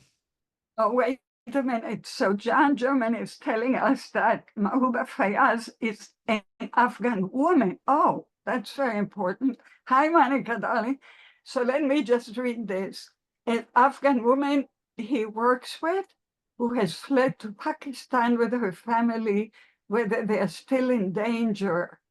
Okay, John, I will email you. You can email us at the center and we'll be in touch with her, okay? Thanks for informing us. Okay, and then Joanne Dufour would like to raise the issue of TPNW. Please let me, right after Monica, Joanne. Go ahead, Monica. Would you like to be the very last one after Joanne, maybe? I can wait. I'd love to hear about TPNW and make sure that others do. Okay, wonderful. So, Robbie, please let Joanne speak a bit about TPNW, because I was trying to talk about that before too. Go ahead, Joanne. Yes, I just wanted to raise the issue that the treaty was endorsed by it is now there are 122 nations that agree that there should be a treaty. 93 of them have signed and 73 of them have ratified it. This is such an important treaty because it does give rights to the people that have been affected. And it is a central point, the fact that we do have a legal instrument that will outlaw nuclear weapons, and a process that will include, once the nuclear states decide to accept the treaty, the whole steps will be added as an appendix to the treaty of how these states can, in fact, eliminate their weapons. It's a huge process, but it's happening. It is happening. And if we could agree that within because it is wonderful to have this range of participation that you have in this meeting, it is marvelous. But if in those efforts, each group can look at their own country to see whether or not their own country has ratified, has first of all signed, then ratified, then enforced the treaty, because the UN is helping so diligently with that effort. But it really does need local support. Absolutely. So I'm Thank you, hoping that Joanne. that message will get through.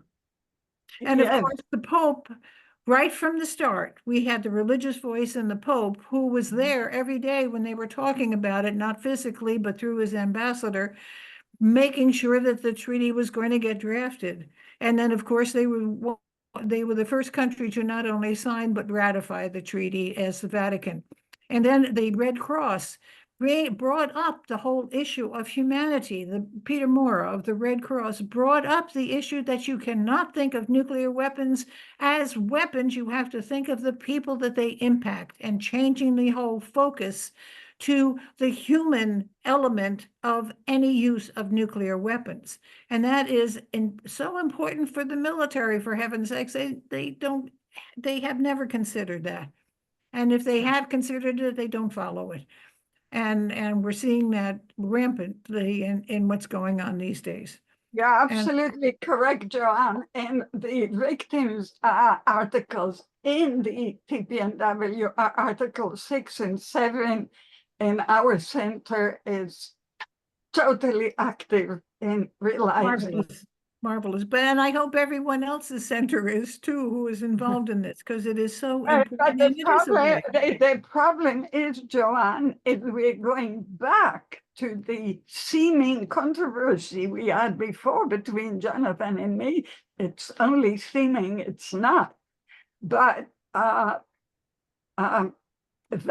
the countries we want to sign it are not signing it. Not yet. Not yet. Yes. Not yet. I think if we get enough of a constituency, they will. I like that. Thank you, Joanne. And now, Monica, you are so unbelievable and patient too, which is extraordinary too. Please, darling, the floor is totally yours. Thank you, Danielle. Excuse me. I just appreciate everyone's participation today, the speakers, the organization behind you, Voices for a World Free of Nuclear Weapons. And one of the reasons we started this was to make nuclear weapons something that's a part of our lives, everyone on this program. And one of the things that you can do is to add your prayers. And we are asking for a special dedication on August the 6th. And I love that Father Zion talked about it being Transformation Summer. We need a transformation. We need a transformation in our hearts, in our prayers, in our sermons, in our collective dialogue. Nuclear weapons are not safe. And the prayer that Father Zion read came from Voices for a World Free of Nuclear Weapons, written by the Right Reverend William E. Swing, and that has so many important articles, little phrases within it. But one of them is, the fate of this planet is in our hands. So I'm inviting each and every one of you to put your hands together, to add your thoughts, your prayers, your intentions, your actions, and your outreach, to reach out and make nuclear weapons something that are ended in our lifetime. They're only 79 years old.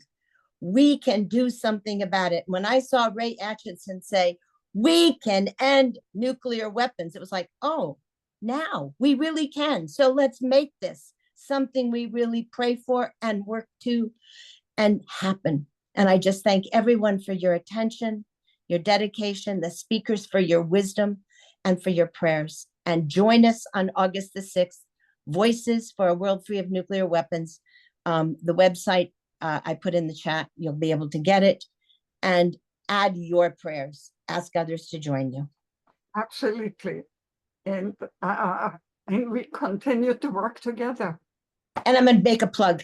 There's a new book out, God and Nuclear Weapons, written by the founder of Voices for World Free of Nuclear Weapons, who was the bishop of the Episcopal bishop of the state of California.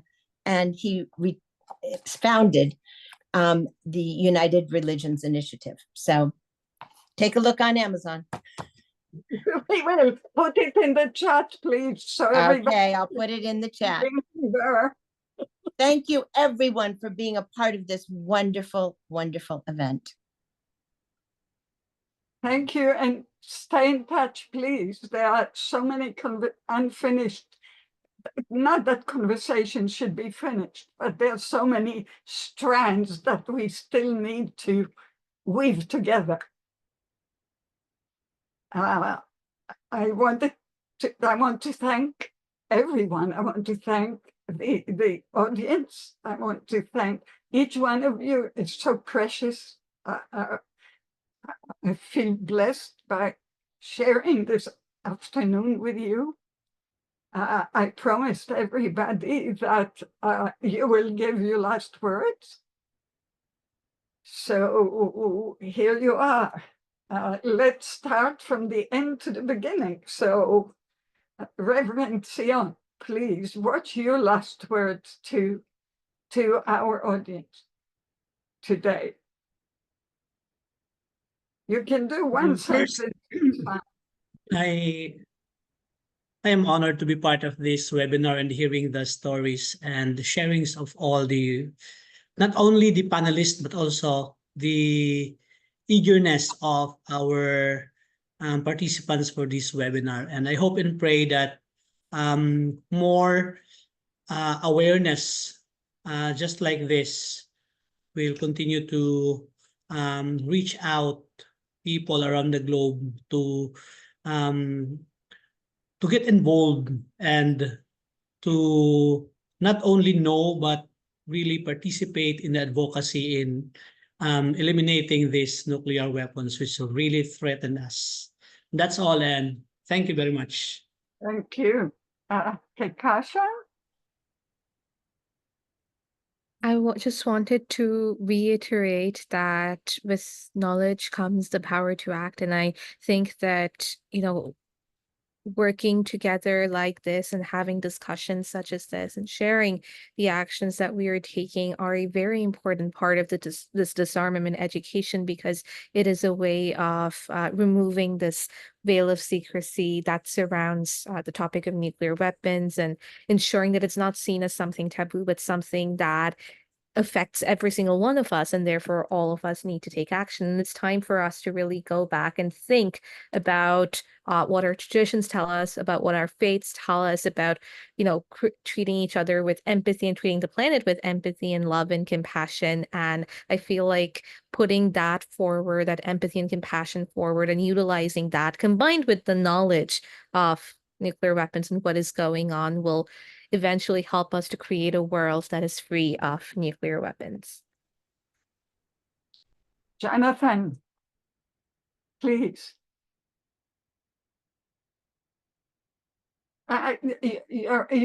Please unmute. Sure. There's a distinction between the human being and the institutions that human beings create. Now, there's two institutions that human beings have created that are causing destruction on the planet. One is the multinational corporation, which has as its purpose making profits, and institutionally ignores its impact on the environment as a matter of law.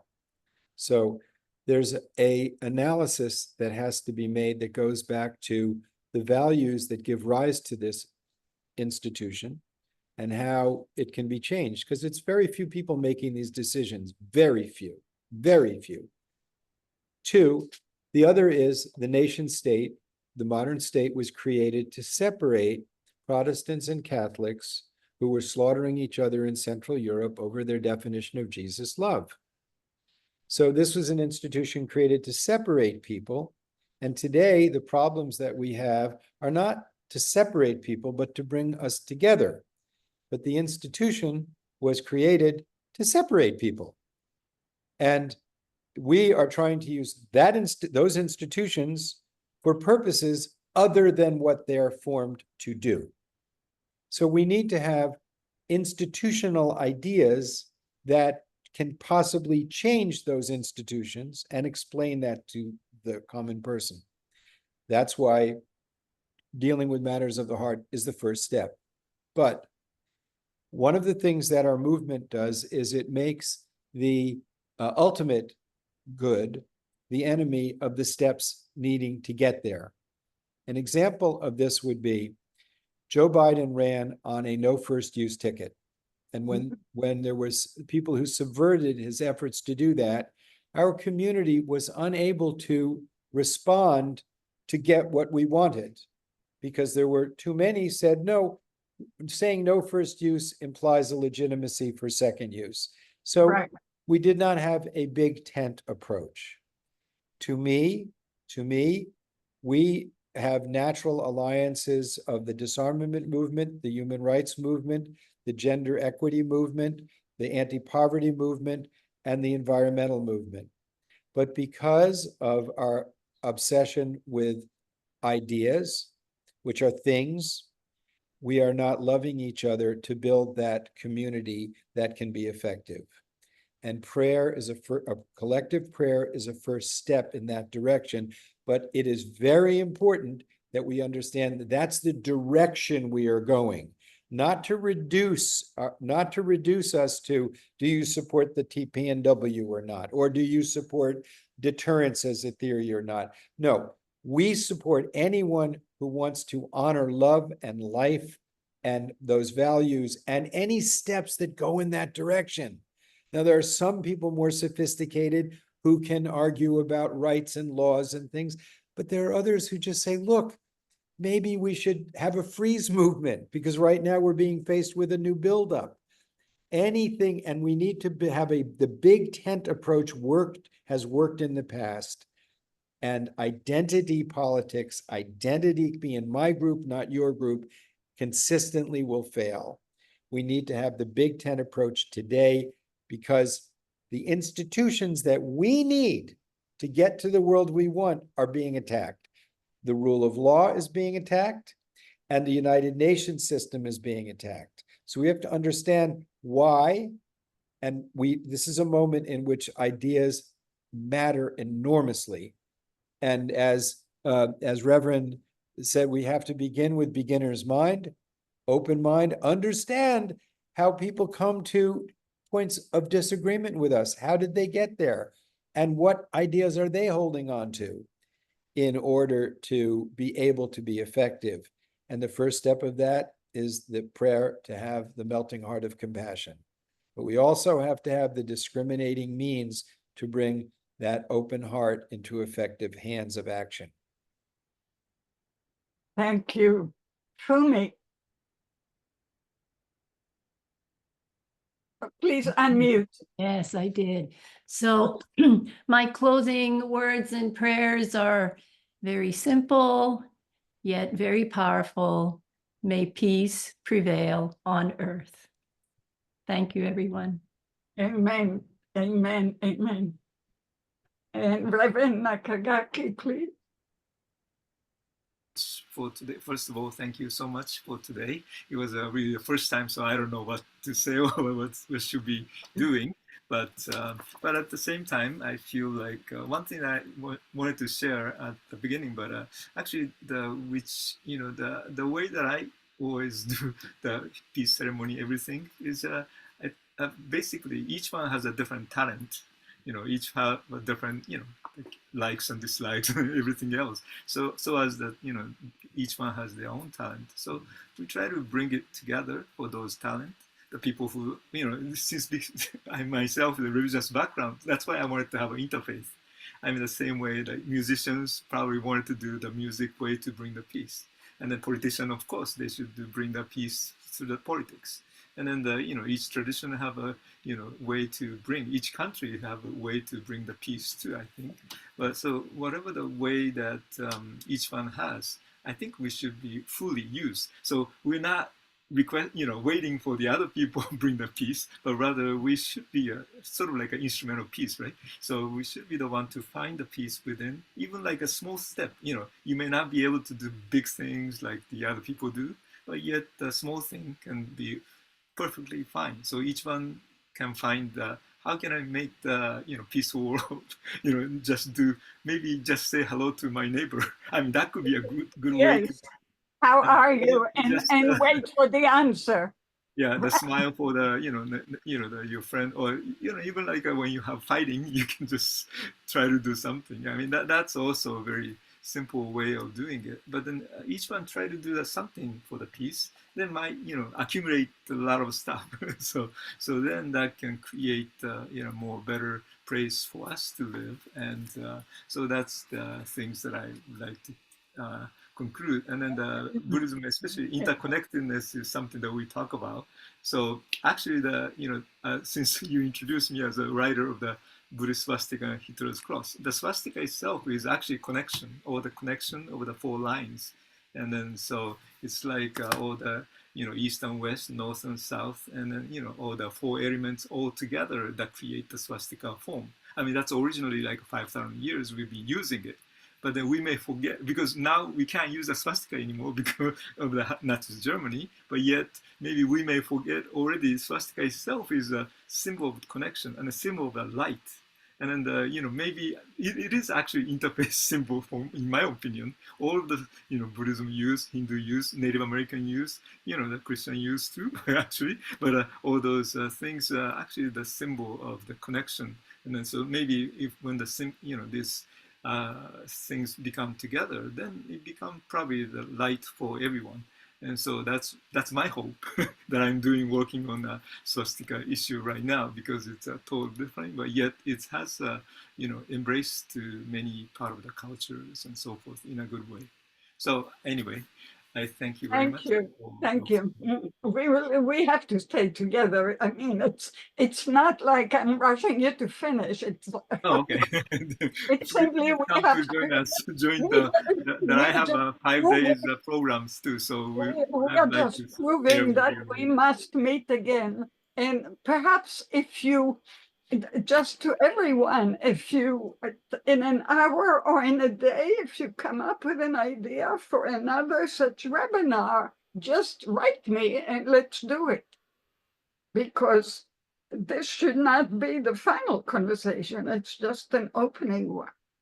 Mm-hmm. So even, getting together after the August, September, toward no, WNTP, I don't know, think about it, because the world needs so much of this. Jacqline, you were the first, and your last word will be the last. Thank you. Thank you for inviting me. Especially, I want to thank my dear sister Monica for pulling me here. So what gives me hope to continue in light of all the facts and the presentation of this reality? And so there's a couple things. One is my family, my grandchildren, my children, the ones that are coming further.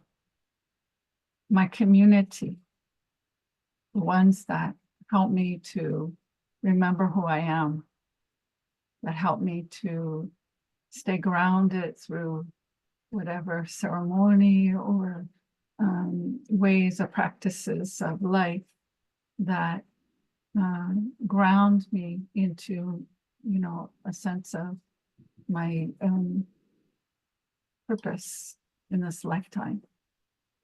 And the third is like the values or the faith or the moral construct that sort of is the frame of my actions. And so it's kind of a way to, keep ourselves upright. We say that, what is your center pole?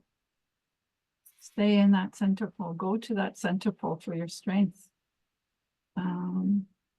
If you go to ceremony, maybe that is your center pole, your sundance, your prayer, your fast, your meditation, whatever that center pole is, your community, your intellectual friends that help you to remember that mind can be merged with the heart. One of my teachers used to talk about the mind of the heart and the heart of the mind. And I always found that a really important construct to stay connected. So I do also rely on another prayer, and that is, God grant me the serenity to accept the things I cannot change, the courage to change the things I can, and the wisdom to know the difference.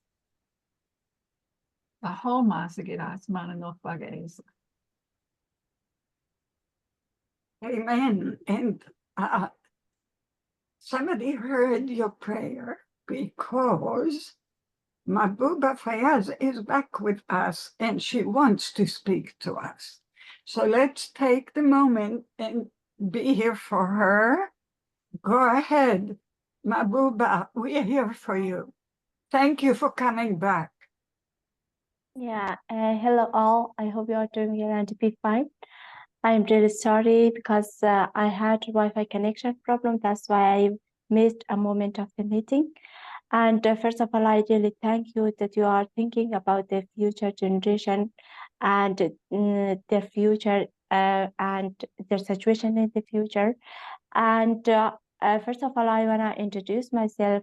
I am Mahbouba Fayaz from Afghanistan.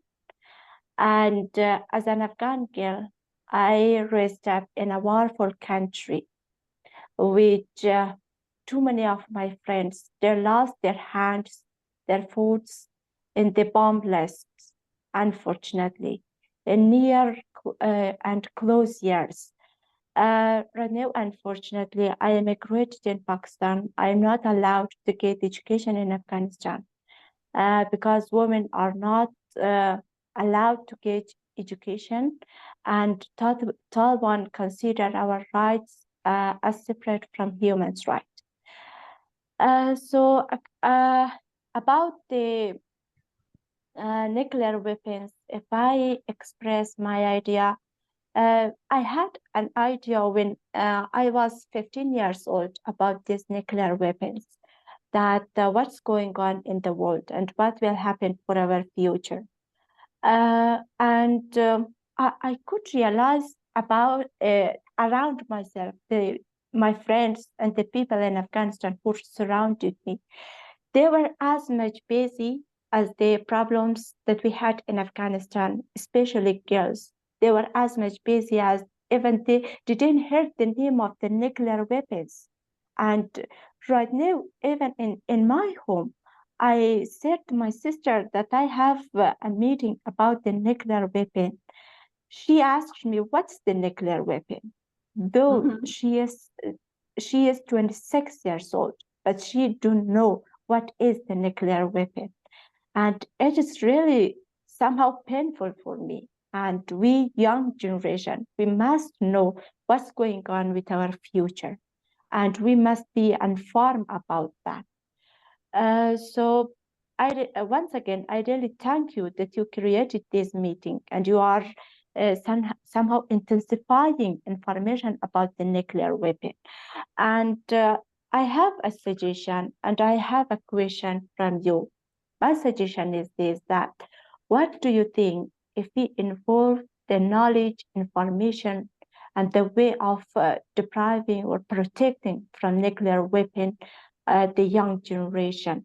What do you think if we include all these materials in the school studies, like young generation, even our children on that time can study about the nuclear weapon in the magazines and in the school studies? What do you think? Even we can have some subject for them, and so you know better than me which nuclear weapons are really a huge warning for our world, our future generation. So it's their right to be informed of that, especially the warful countries like my country, Afghanistan. And so Mahbouba, please, we are way after the 2 hour. You are raising a very interesting idea for a future webinar. Yeah, thank you. Something that will be like the challenges of educating youth about nuclear weapons. That is a brilliant, it's a brilliant idea. Why won't you write us and we follow up with you on that? And for me, you seem engaged. What do you think? And I'm sure, Kashan, you have something to add to. Fumi, go ahead. When you hold your mouth, I know you want to speak, actually. I think it's so important that we listen deeply to everyone. So it's like, I'm taking it all in. But I agree that education is so important, especially young people. And I had a similar experience. And this was years ago. I was listening to Japanese television and they were interviewing young teenagers on August the 6th. And they asked, do you know what the day is today? And they had no idea. Really? In Japan? So well, maybe she was a rare, and, person out of so many thousands. But, I heard her interview and I was quite shocked about that. So, education and just raising awareness is so important. Very, very much so for the youth, especially. Because, the hibakusha, the people who have suffered, downwinders and the survivors and all the people in the Pacific Islanders, the people who had direct experience, they're all leaving us. So we just have to carry the torch. We need to keep one other thing I may suggest is that you go to our website and listen to all the webinars we already have done exactly on that, on education regarding nuclear weapons. But of course, we should do more and more. Kashan, I'm sure you'll participate with this, but go ahead.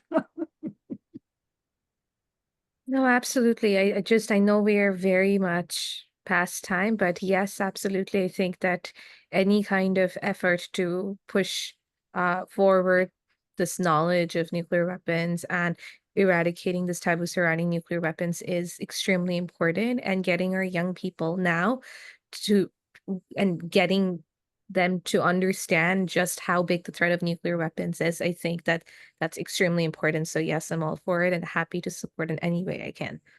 Exactly. So it's very seriously, let's think about what, as a webinar dedicated to teaching. Because one of the things that are psychologically totally important is how to teach about difficult knowledge without scaring people only, right? Without making people feel totally helpless. So, and by the way, I've written a great deal about that, so I would love to be a participant, not just a moderator on that one. But and it's not just a matter of the content, but how we teach it, what are the implications, and even, teaching exactly what Jonathan was talking about. How do these institutions get created and for what purpose, and what young people can do about that too, because they might be the heads of those institutions too in the future. And Barbara Newsom, who is on our working group, writes here, we have a video for parents and children.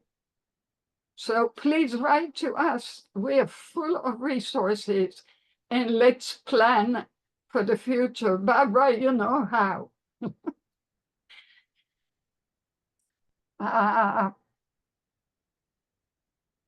Yes, amen. Mabuba, I'm so glad you were able to speak with us. Thank you. And don't worry, a lot of these resources are on our website, and please stay in touch with us and bother us. Whenever we don't answer, write again. Don't be shy. And Jane is saying she's also, okay, wonderful. Wonderful. John German is saying he's coordinating organizations for September 21. The sky is the limit, and we are open to any good suggestion. And good suggestion simply means your suggestion. So how do we say goodbye on this one?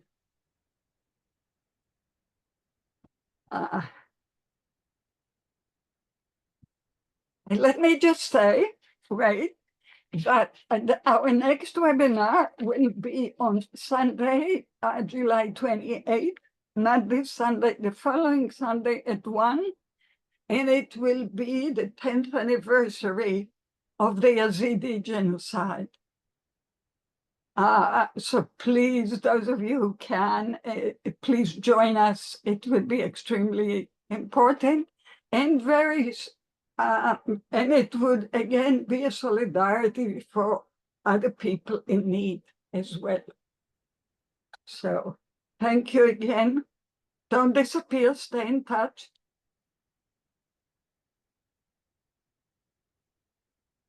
Thank you all. Take care. Jan, please sleep well. Thank you, everyone. Goodbye. Take care.